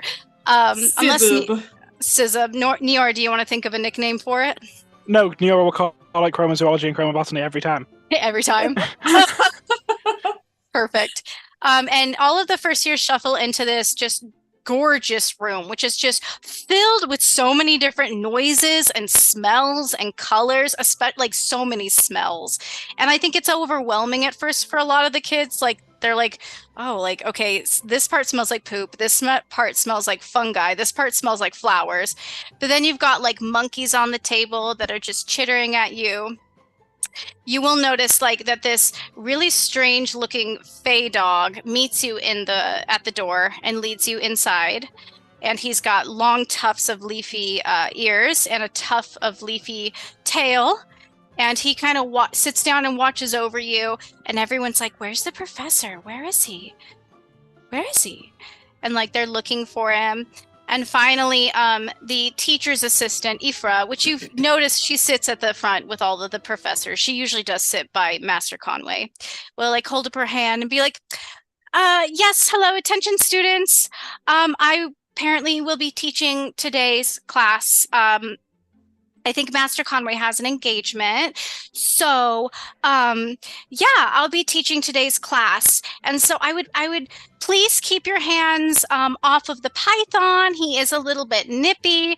The boar, please don't feed the boar from the cauldron. Thank you. I think today, let's see. And she looks down at her paper. The syllabus says, oh no. Okay, the syllabus says that we're going to be covering an introduction to chromabotany today.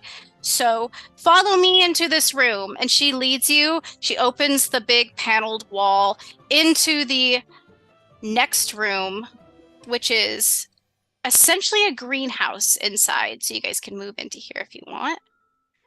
And climbing up the walls, just climbing up to the ceiling, are plants of every variety and color. You've got like different cacti, you've got ferns, you've got trees, you've got ginormous plants that look spongy and wiggle a little bit, like they're alive, like they're very sentient. And can you guys get up there, by the way? I'm too big. That's what all of us. I'm like trying to get in, and there's like an invisible wall. Let me see if I can remove this door. Uh-oh. That's okay. If you use I literally can't go get below past that this. hand to the select. Why are there Literally so can't many get past walls? the counter. Yeah, Literally can't get past If this you counter. can use if you guys use the select tool, so you have the little hand and below it is like the little teardrop shape. If you use that, you can pick up your character and move them like they're Here you go. There we go. There you go. Miora. I'm too tall. I don't fit through the door frame. I'm sorry. Yeah, I don't know how that happened, but that I watched all of us on Zoom and all of us in game were all like moving around trying to find the way that. I will remove that. I did not know that was. I thought it was. Oh, that was incredible. That was so They were all invisible walls, right? It's like, oh, there's some sort of magic stopping me from going behind the counter. There's a wall, another wall, and another wall. Okay, yes. So, Niora, would you in specific like to react to this just room covered and draped in plants in pots, wildly growing in alcoves? Yeah, Neora's almost going to kind of like pirouette around as like she enters the room in like awe of just everything around, and as and when she like, bumps into a van, she can apologize to it and asking how its day is going. No one else really sees any signifier of a plant responding to Neora, but Neora Yeah. definitely acts like they are. And you'll notice in this particular room, these plants are pretty cheery. They're pretty cheery.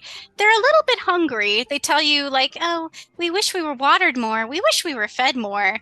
Maybe you could give us, slip us some plant food? And Neora Slip will. us some stuff. Maybe you could slip us the good stuff, yeah? Yeah, slip it. There's a No. golden bottle up there if you ever want to, give us some. It's full I of feel like I don't know cannabinoids. I feel like I don't know what's in that, and like I may get in trouble. I don't want to. Oh, okay. But like, So you're I mean, a fucking square, huh? I can probably do water. Like I'm pretty good at water. Water's Calvic- fine, I guess. Kalvik is scanning the room for liverwort caps, but I am curious if he notices Neora having this conversation with a Yeah, liverwort Neora's plant. speaking in English. Speaking out loud, love it. Yeah, Neora's just speaking to a plant. She looks like she's talking to herself. I don't know if I can do that. I think it's a crime. Like I'm really pretty think sure it's I'd a get good kicked out of idea. school. But, like, what does it do if I do give you that? I think Wait. Kalvik does approach and is like, Neora? Yeah? Who are you talking to? Plant? What do they ask? What's going on? What does the voices say? Well, like they're kind of thirsty and kind of hungry. Apparently, they don't get fed enough, and that's like Oh. really unfair. Well, can she like give them water or something? Yeah. Neora is like half subtly trying mainly not to let Kalvik notice, but is like subtly trying to, with the wand, drag the golden bottle slowly off the shelf. Do you I have don't your- know what check this is, but I do want to know if I find out.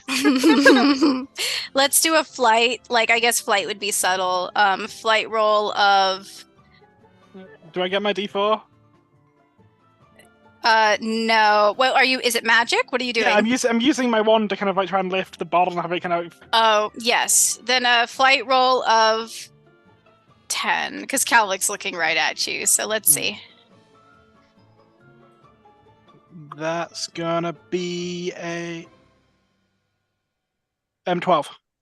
A 12. So yeah, so Calvic's like looking at you trying to figure out, and behind his back, you've probably got your wand off to your side a little bit, pointed towards the golden bottle of nectar up on the top, and it shakes a little bit and starts to slide along the wall and down to you. And question, Neora, did you bring your cactus? What's its name? Yeah. Patrick? Patrick. Yeah. I thought quick shit my notes down. Like, shit, what I named the cactus. And Patrick, sir. Ifra goes, excuse me, everybody, if you could all look up here. We're going to be looking at a bunch of plants today. And she's clearly like in over her head. She's like, if you notice behind me, we've got some dancing orchids. I think this is like a second-year project. Come over and look.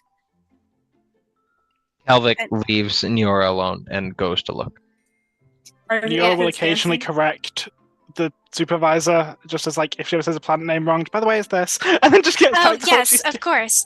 And so as everybody goes and gets distracted with that, Patrick is going to look up at you with its large, not eyes. Needle quills. Yeah. It's gonna take two of it's its a quillless like cactus. lumps of cactus part and go.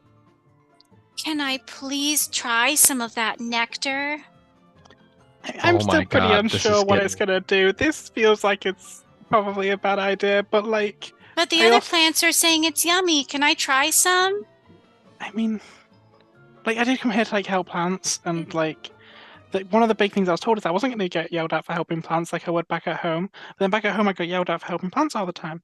But like it's meant to be different here, and like yeah, they're gonna feed Patrick and the other plants a little, just like a little bit.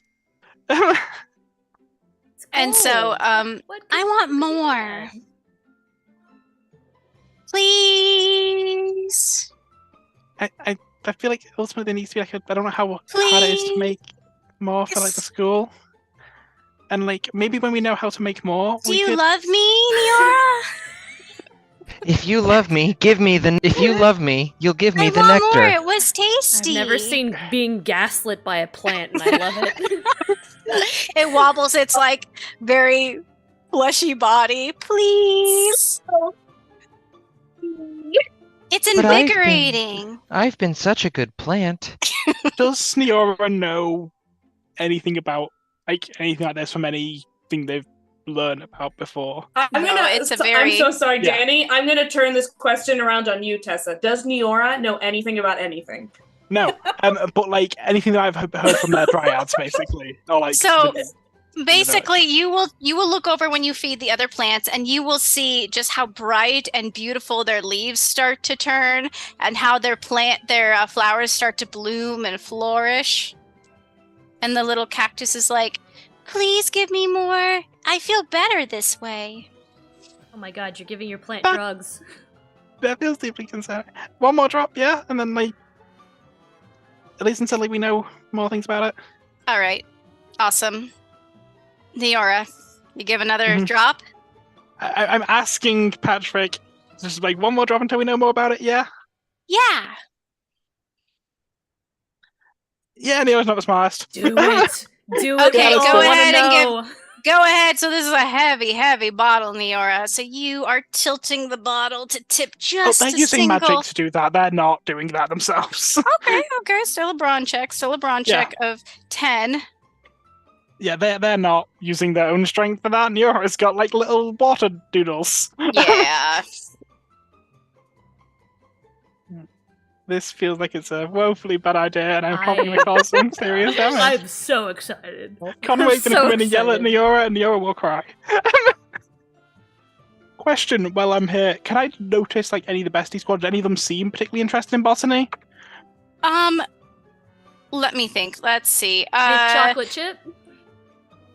Chocolate Chip is taking notes up at the front, so he looks vaguely interested, but he's not like a nerd, as then. passionate, as Neora is about it. Farkas is looking around like, this is cool, and he like is touching flowers, and if Aoifra's like, please try not to touch things, they're sensitive, I think. Also, it Neora might will bite your hand off. To flowers, it would either damage or are dangerous to Farkas. Neora will occasionally just hand out and just, Farkas, by the way, but maybe not on that one. Oh, that one's fine. And then just like, okay. correct. Okay, which is very bright and very distracting. I wanted to Yeah, that's the intention of it. It will eat you. I promise you, it will win. Sorry. How's that brawn go? Oh, that's a 4. That's a 4. So you're tilting the jar with magic. You're trying to get just a single little drop in, but then it's a very heavy bottle. So you end up slipping a little bit, and the entire jar oozes into Patrick's pot. Mhm. And you start. I have the power. You start to see it wobble a little bit, and then boom, it starts to grow and grow and grow and grow. And you've got a gigantic, I'm going to stop the music real quick and switch it up. Mhm. You've got a gigantic naked plant on you now. Wait, what do you mean by naked? Oh, it's a quillless cactus. You're genetically engineered it. Oh, it's quillless, but it's also, you said like it was naked like a sphinx or something, wasn't it? Yeah, and as in like it didn't have the Oh, spikes. okay. No, this is a balls out cactus. Yeah, You made this your bed. cactus has bits, and they are Neora does it, exposed. the cactus does. Okay. I'm also okay with this. All right, so it grows up, and everybody turns around and notices this plant start to grow very large. And Patrick starts to, let me get this guy. Oh my god. Oh, there's a cat. There's I'm so a. excited. Here I'm we so- go. oh my god! It has quills, so sorry, but It's cool. Aoifra looks back, and her face falls in horror, and she's like, "No, God, what did you do? No, this can't be happening." And everybody's like, "Whoa, what's going on?" And they're looking at this thing, and this is there are beams holding this building up, I will say. So as the plant is shaking a little bit, it starts to hit at the beams and things start to shake a little bit. The walls start to shake a little bit. The animals outside, the birds are screeching, the monkeys are screaming. Oberon's barking outside trying to get in the solid wall. And let's go ahead for this one and roll a initiative with flight. Oh, yay. I think I'm going to go first again. I'll do. Okay. Oh my god. I'm assuming initiative rolls don't explode, correct? I think they can. I don't see why not. Okay. The 16 for Niora. 13. Okay. 10. Oh, I exploded man. twice, which is impressive because I have a D4. Nice. Maris, you are 2. Yep. That is a 6 for me. Okay, so who got highest? It Niora. was Niora. Who got second highest? I got a 13. I think it's Eero. 13. 10 Kalvik, what you for get? Josh. 10 for 10? Kalvik. Okay, so Kalvik, and then it's Aklis, and then Maris. Okay. Yeah, I assume, Maris, that you're very distracted up at the front of the, listening, and you're generally pretty interested about everything, so you see the cactus last. So, Niora, you are closest to the cactus. You do notice that the beams are starting to shake. Patrick is screaming because he's, really scared. He's like, "I'm big now! I've never been this big!" And, he's slamming up against the beam. That's what he said. He's so happy. Yeah, those words have left someone's mouth for sure. Wowzers, bowsers. Oh, my gosh! I imagine from you, Josh. Yeah, you know what? Oh my god. I'm gonna go ahead and undo my button now. That feels Hell like the yeah. right time. and you notice that the Wow. plants, he's starting to knock up against the plants too. So go ahead, Niara. What do you want to do about this cactus? Nero's going to try and calm Patrick. It's like, okay, look, I know this is really scary, but we're going to take a moment. We're going to stay really still because I need you to help look after our other friends, yeah? I'm really scared. I know, and I'm going to be here right here with you, yeah? Have I let you astray before? Okay, give me a charm check of 10. Okay, that's not too bad. I've got a D12 plus 1. That shouldn't be too bad. I can do this.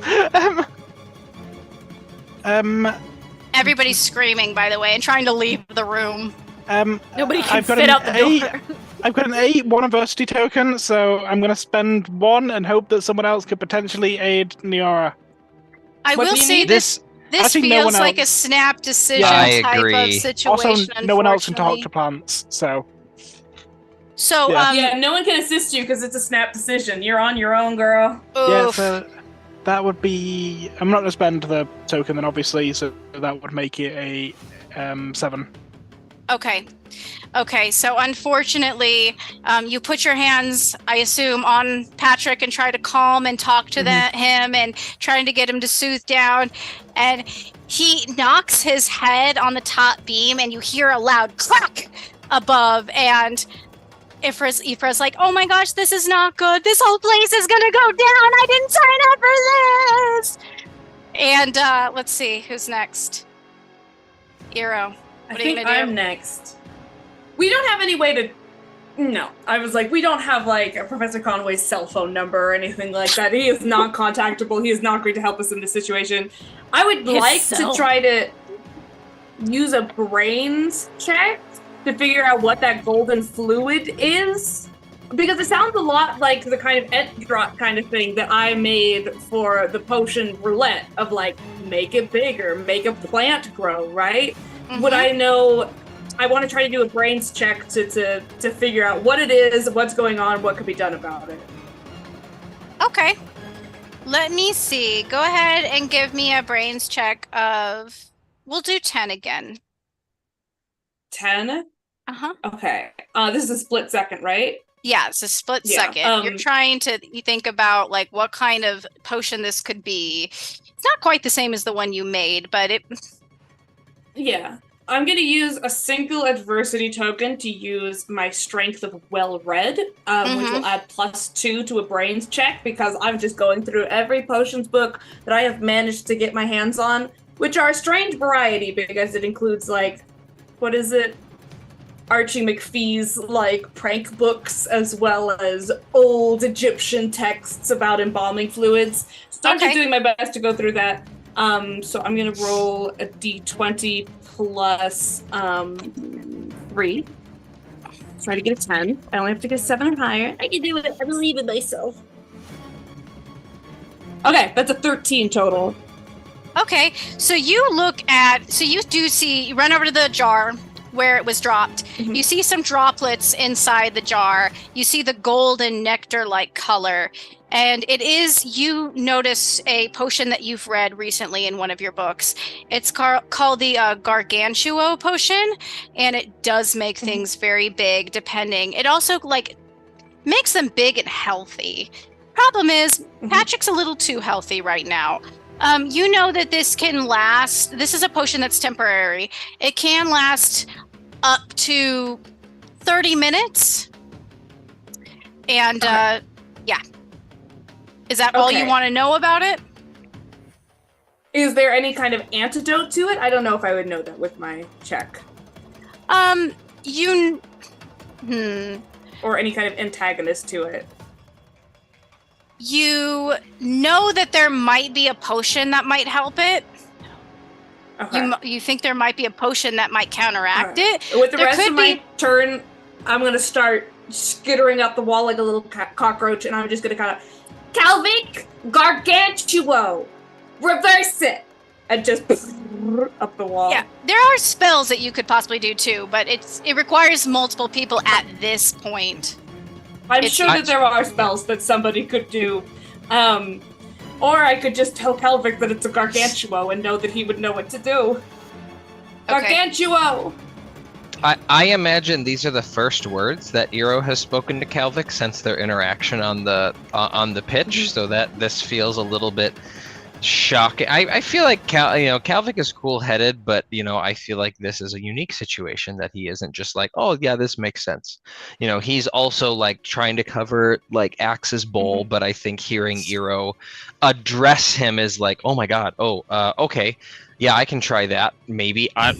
And I think tries to cast a reversal something, but that is absolutely not what comes out of his wand, because that is not what his wand is used to casting against very large creatures that have shown up in front of him. So I think he actually ends up accidentally casting a very large just to bring some D&D into this, fireball. I think he accidentally casts a massive like blast of like, I don't know if it's fire or explosion, but it is absolutely not like a reduction spell. It is a right now. combat spell that comes out of this large 15-inch hog of a wand that just like and like attacks this. Not in what you intended. But no, not at all. Calvic gigantic.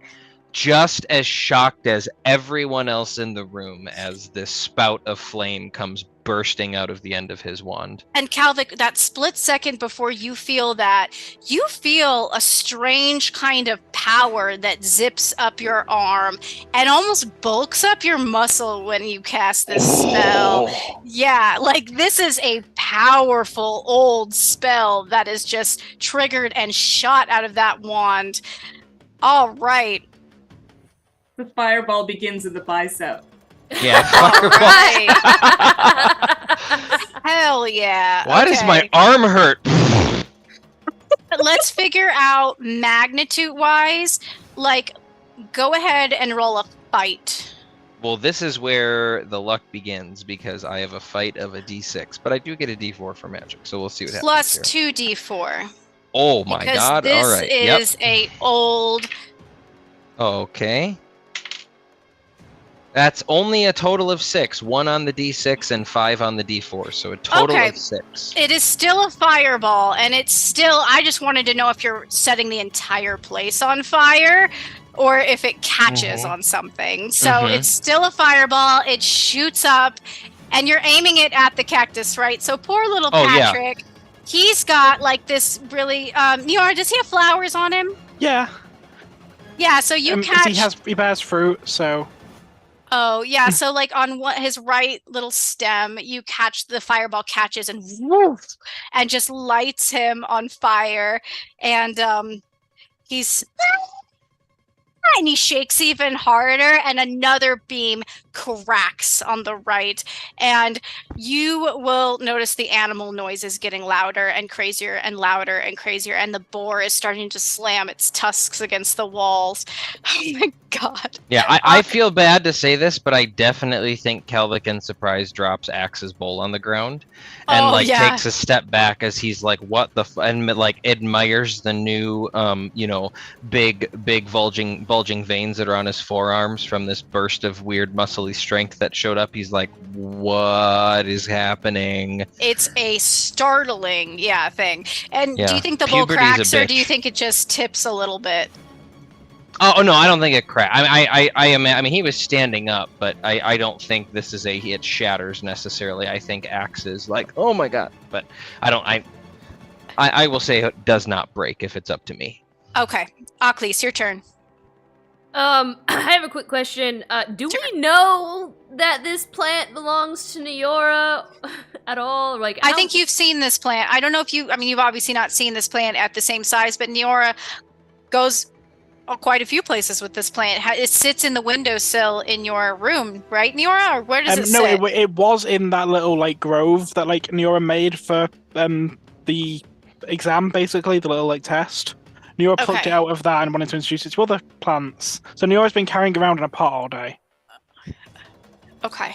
Yeah, so you've seen it before. Like the past, when did class start? Like what, 2 weeks ago now? For the past 2 weeks, Niora's kind of carried it around in a pot to introduce it to new plants.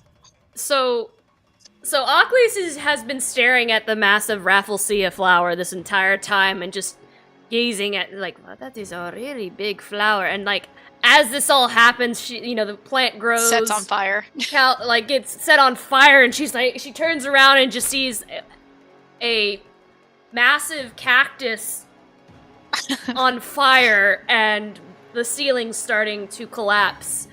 So I think she's just gonna be like, Niora, isn't that your cactus? Yeah, okay, he's got a little big. We're trying to help him. Yeah. And just panicking. She's the first thing she'd probably think of is seeing like tell it to stop undulating, and she's gonna try to maybe like repair the beams on the ceiling to try and slow down the damage that's being done. Because I think Maris is going to handle the fire issue.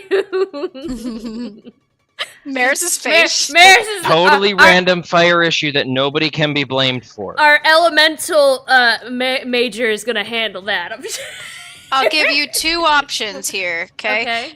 Well, you could technically pitch anything you want to me, but what comes to mind for me is charm, so transfiguration, which I know you hate. There's also fight. You can do combat magic to try to find wood within the space and like shove it in there, like in the gap. Let's see. I might even give you, if you wanted to do brains to look around and find some wood or vines. Okay, no, wait, Danny, you need to get to the one that's grit. When is the one that's a grit check? Just keep, which one is, keep going. How would you use grit? Let me know. I think because grit is used to keep someone safe, like physically, what I could probably do is have Aklis like maybe create some sort of like bubble halo that kind of almost like Wall of Force, but like it's like some sort of like bubble wall that holds up the wall, and keeps it from falling down, and like It's like a force field. It's like a pressure. Okay, shield. Yeah, like you a can. pressure shield of sorts. Yeah, definitely. Grid of 10. I'm gonna roll it this time because I feel like everyone take. Oh, I can't. I have to because it's a split decision, right? Yes. That's another adversity token for me. You got a lot of them. I got 6 know. now. I rolled a 2. And even obviously, even with that the pluses, that's gonna fail. That's okay. Horrifically. Grab another adversity token. 6 for you. adversity tokens for me. Woo! So you do try to shove that force field up, but unfortunately, as the cactus is thrashing even harder, another beam cracks and splits right through your force field, and it's looking bad above Maris. So, is he still on fire? Yes. Just a flame. Okay. All right. So what Maris is going to try to do is, using her brawn to bind him. So she's going to just use her wand and try and, like, wrap him in. Air feels wrong. Maybe like conjure some water to just wrap around him to douse the flames, but also keep him from struggling, like from swaying more. Okay. Yeah. Cool. Brawn of, let's see. Brawn of 7.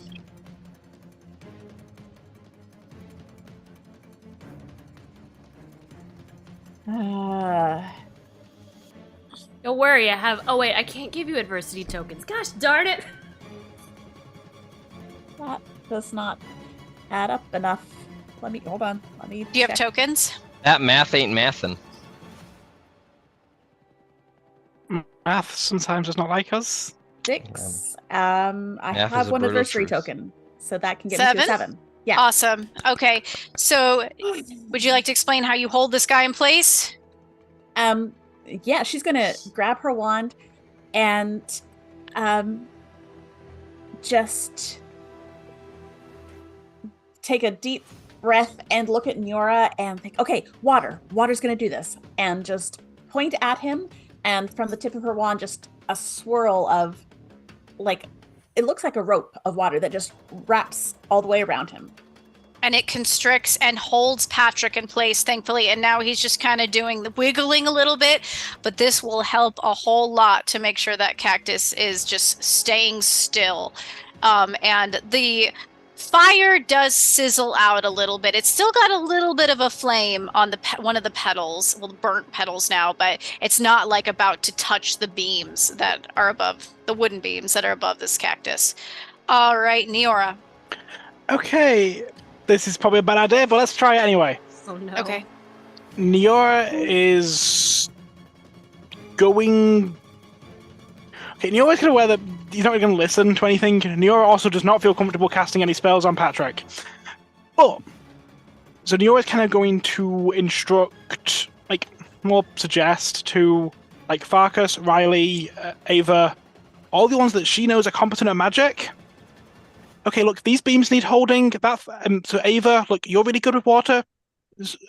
You can help out this fire. Otherwise, we're all going to burn alive, and I don't think you'd be too great at that. Farkas, you're really strong. Can you climb up there and repair those beams? I know you're really going to be really good at climbing. Riley, I know magic's somewhat new. Let's see what you can do.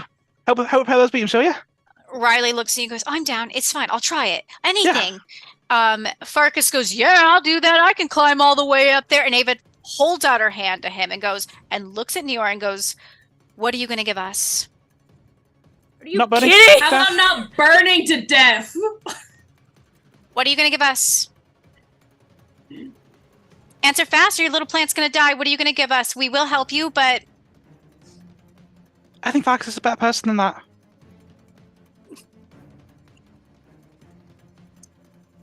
Okay. You're always going to look Ava in the eyes and simply say, I think Farkas is a better person than that. And Ava looks over at Farkas, and Farkas looks between Ava and Yora, and he's like, is this a charm then- check? this is a charm. check? He's like sinking into himself, and he's just like, his little ears just fall I down. want Calvic to help with this, but I think he's far too shook about what just happened to notice anything else happening right now. Go ahead and give me a charm check of Yep. 10. As I make the roll, she's also going to look dead into the eyes of Ava, and I know you are too. Okay, go ahead. I wouldn't be so Actually, sure. But if you're okay. trying to convince Farkas, 10. If you're trying to convince Ava and Farkas, 12. Okay. Wait, which one? Charm. 12. Going for the big bucks. Okay, that's going to be 11. I have 2 verse tokens, 13. Woo! Okay. So Farkas, his eyes dart between Ava and Neora, and he's just like, Ava, the fucking place is burning down. We gotta help! And he like runs up, and Ava just like looks you in the eyes, Neora, and she gets about an inch from your face. I don't like you, and helping you doesn't mean that I like you. I agree. But I am going to choose to do this because otherwise we won't have a fucking barn or whatever this is supposed to be. As she turns and flips her hair in your face and goes and points her wand at the water and starts to help with And the this is how we beads. find out that Ava is the one who will be in this major with you. Yes. Well, we'll see. All right. Good job, Neora. That was fantastic. Loved that idea. Iro, go ahead. We're going to do one more round of these and then Oh, see, Jesus. see where we're at. Okay, was a good- so the reversing the Gargantuo definitely didn't work. Can I do another brains check to see if there's any thing that I could smash together really quick that would reverse it, or if there's any kind of instruction I could give to someone who can cast magic like really well on, okay, here's the steps you have to do to reverse this kind of magic quicker. If you could just do a quick time thing, can I do a check like that? Yeah, go Don't ahead. fuck Yeah. up like my buddy Calvic. He just like lit the shit on fire. It's not what I told him to do. Now that the I don't know if I would call Calvic my buddy, but Well, yeah, definitely not right now. now that the cactus isn't thrashing around and hurting everybody, you have a little bit more of a time to think. Go ahead and give me a brains check of 6. 6? Yes, Okay. 6. I gotta. Do I use my last adversity token to give me a +2? Just in case I really fuck this. Yeah, I'm well read. I'm gonna use it. I have 0 adversity tokens left. I'm well read. I've read about this. I have a +3 to this check. I only have to get 3 or higher. The chances are extremely high. That's a natural 20, so I got a 23. Oh! Okay. I think you Okay. exploded. And Might as well You roll did that again explode. for- Do you Oh, want to yeah. roll again? Okay, so it's only gonna be a 26. That's all. I got a 3 on the Only a second one. 26. Yeah. So you look around the room, you look at the Patrick, and you're like, okay, I know there's What gotta I be a would way. like to do with the 26 is that I would like to, from my position on the wall, look down at Kelvic, who is losing his goddamn mind, and say, what exactly you need to do, and essentially give him the instructions on how to reverse this while he is shitting his pants down there on the floor. But also somehow hulking out. This is great. Yeah. Why are my arms so big? I need you to extend your arm and assume the first position. Whatever wands do.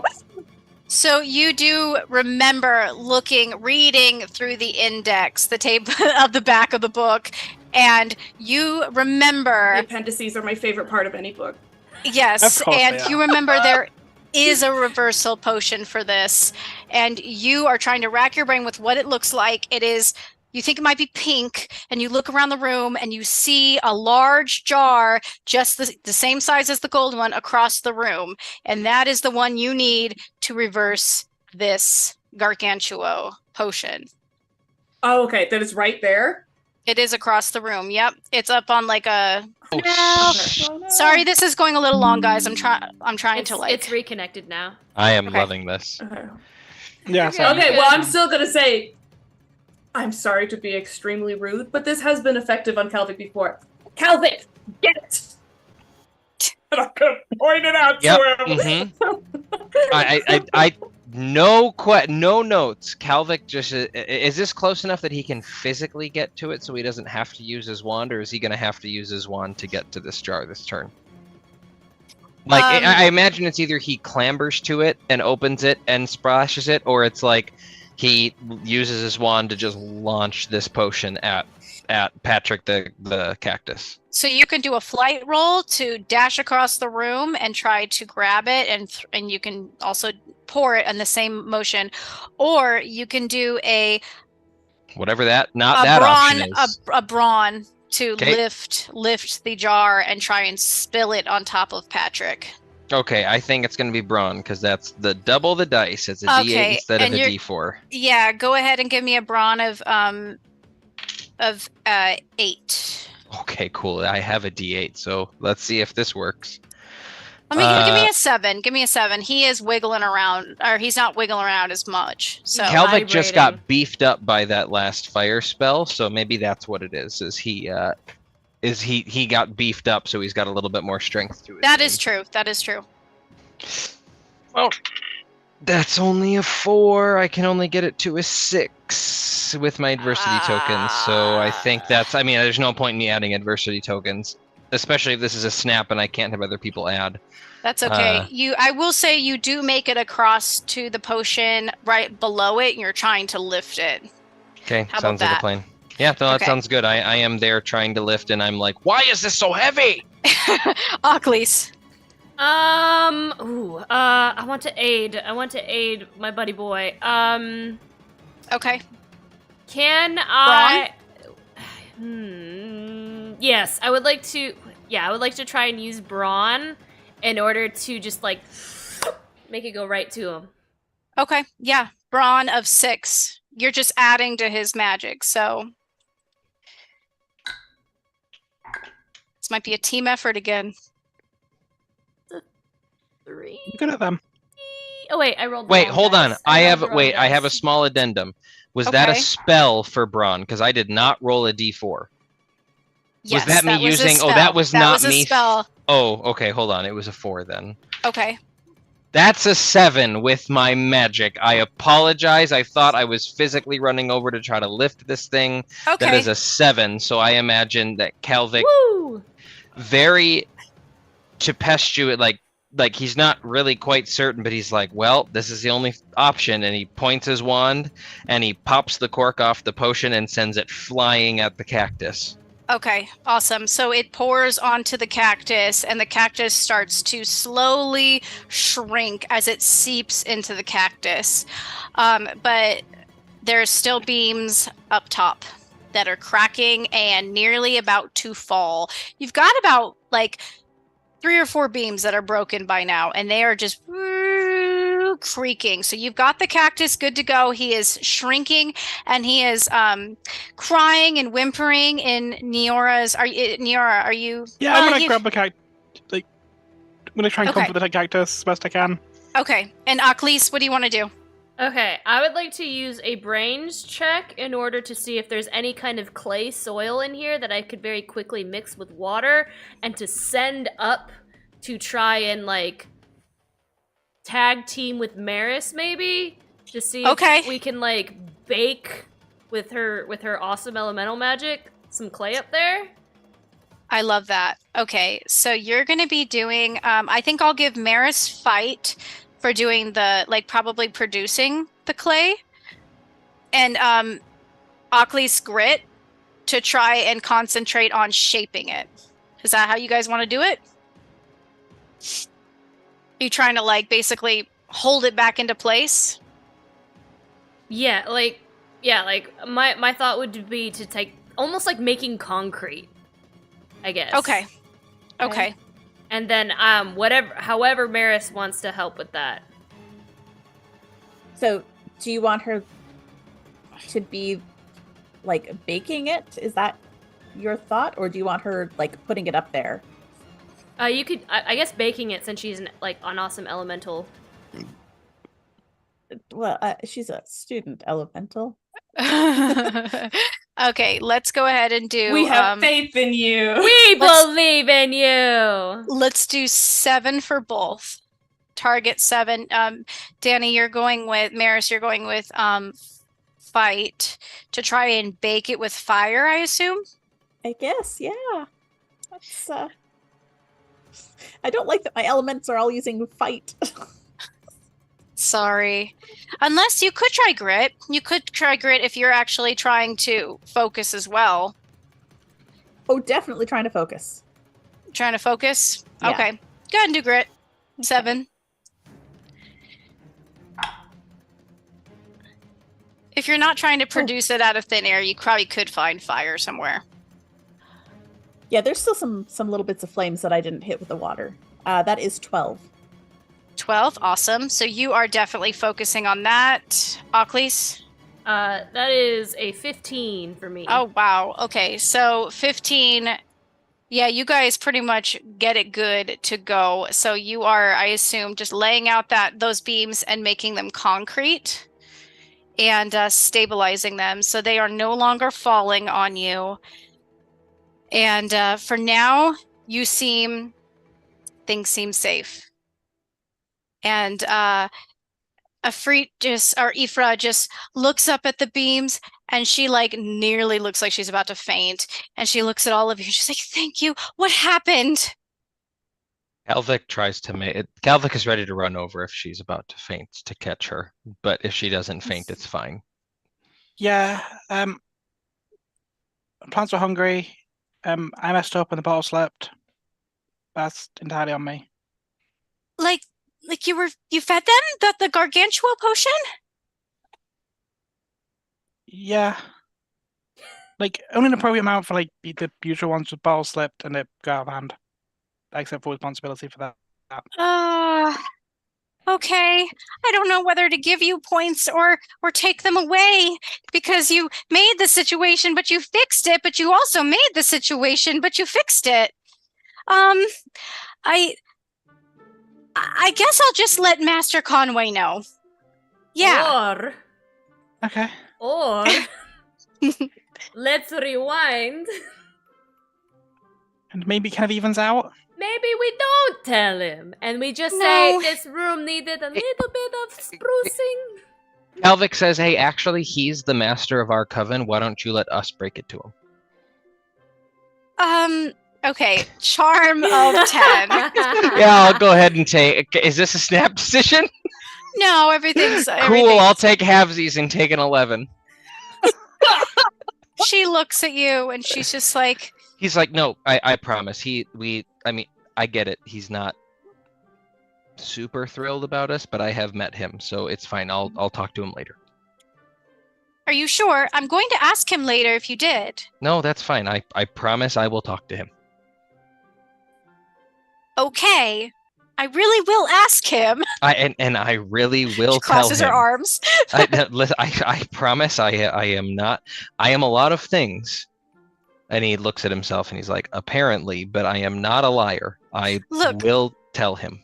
Okay. I may be like a teacher's aide, but I'm still a professor, kind of. So Understood, Professor, kind of. I'm going to deliver a punishment to all of you for that irresponsible display of irresponsibility. So, because the master of your coven doesn't like to come around all that often, apparently, I don't know plants. I know animals, okay? I don't know plants at all. So you're going to have to do 25 volunteer hours after class. Come here and take care of the plants, okay? I can do that. Okay. That's Understood. a club activity. It's okay. Well, the fact is, no one signed up to take care of the plants. Only she did. She points towards Neora. Everybody wants to work with the baby griffins, and I don't blame them. Plants are weird and confusing, and they just don't know how to read them. Yeah. I'll look after the plants. Thank you. To be honest, it's nice for it to be off my plate for a little while, and you seem like you know more about plants anyway. I know a fair bit. We have a bond. And I'm going to figure out how to fix the roof more permanently so it doesn't fall in on us. Yeah, I have confidence that a professor kind of can figure that out. Yes, a professor. And also me. And Let's she's go. going to, like, walk away with her head up. And I think that's where we're going to end off tonight. Good job, guys. Can Could I I say something? quickly grab Ava? Yes. I exactly want to go first, by all means. Oh, well, Lauren, she's very excited. I just wanted to talk to Maris real quick and say something to Maris, but you can go real quick, Nira. Hey, Ava. I agree, you don't like me. That's fine. But I do want to thank you. I can't really give you anything. I don't really possess anything. But I can do this, and they'll open up their Oracle orb, and they'll delete every photo they have of the Bestie Squad, or every embarrassing photo that Neuro has taken. I don't have much else. Look, we go off on a bad foot. Riley is my closest friend and the person who means the most to me in the entire world. And my first sight of seeing you was you not being very nice to them. I'm new to magic and casting it. A little bit stronger than I anticipated. Meant to more be a slushy over your head. I think we both got carried away. Let's, call us even and start on square one. You don't have to like me, that's fine. But let's not try to kill each other. I can't make any promises. And deleting the photos is a good first step. But I'll just say that you have an IOU for me. Within reason, I accept that. She'll roll her eyes and walk away with her head up. But she doesn't say, you notice she's not like, no, fuck you, but she's also not like going to agree to things that the terms that you set. Yeah. Just gonna, thanks, Marcus. Just hand his shoulder and just get him No sit problem. And he slides down the pole. Not like that, guys. My God. He slides down to solid ground. He's just like, oh, no problem at all. Mwah. And he follows after Ava. Go ahead. As all of this kind of quiets down, Oculus will definitely kind of shimmy her way over to Maris at some point, and she's just gonna kind of very awkwardly not stare at the wall but not at Maris, and she's just gonna be like, you know, where I am from, guardian angels are, I always thought they were terrible, you know. Oh. But I think they aren't so bad, and I think that you might be one. Sweet. I want to take care of my friends, so I got you. I really appreciate what you did with the brooms and keeping the ceiling from not that, but Aw, well, thanks. Can I give you a hug? I'll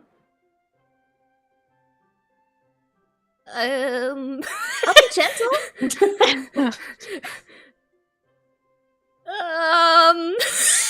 Can I shake your hand? Yes. Okay. And she holds out her very sweaty, clammy hand. And Maris grabs it nice and firm and gives it a couple shakes. These baby steps. Baby steps. Baby steps. That was all. Is it very clear that class is over? Yes. Cool. Well, class was kind of over when That's the what I plan flew, figured. and everybody ran out Yeah. the door. Cool. Yeah, I think Kalvik has probably picked up Axe and has exited the vicinity. He is picking up Axe and walking away. He is speed walking away. Mm. I'd like to do a flight check for the beginning of next session to follow him. Okay. I don't know, Calvic, what do you think? Do we need to check on that, or No, is I it... think if you want to follow him, I think he is way too distracted. I think he's walking Yeah. quickly, like he is a tall person who can walk fast, but I don't think he's like running away. I think he's just Okay. he's walking and far too distracted to notice if you want to follow him. Okay. Eero is definitely gonna follow you. Like a little creep. We'll see what happens. God, I love Eero's little creep life. This is amazing. And Neora, anything else you want? So I would like to say something. Patrick does kind of quiver a little bit after he's done crying, and he looks up at Neora. He's like, "Hey, Neora, Yeah. You know, even though I nearly killed all of us, and it was really scary up there, I still thought it was really tasty. Thanks for giving me that stuff." You can just pat Patrick softly. It's okay, buddy. Hashtag no regrets. Hashtag no regrets. Then Noah kind of just like leans in back into the wall.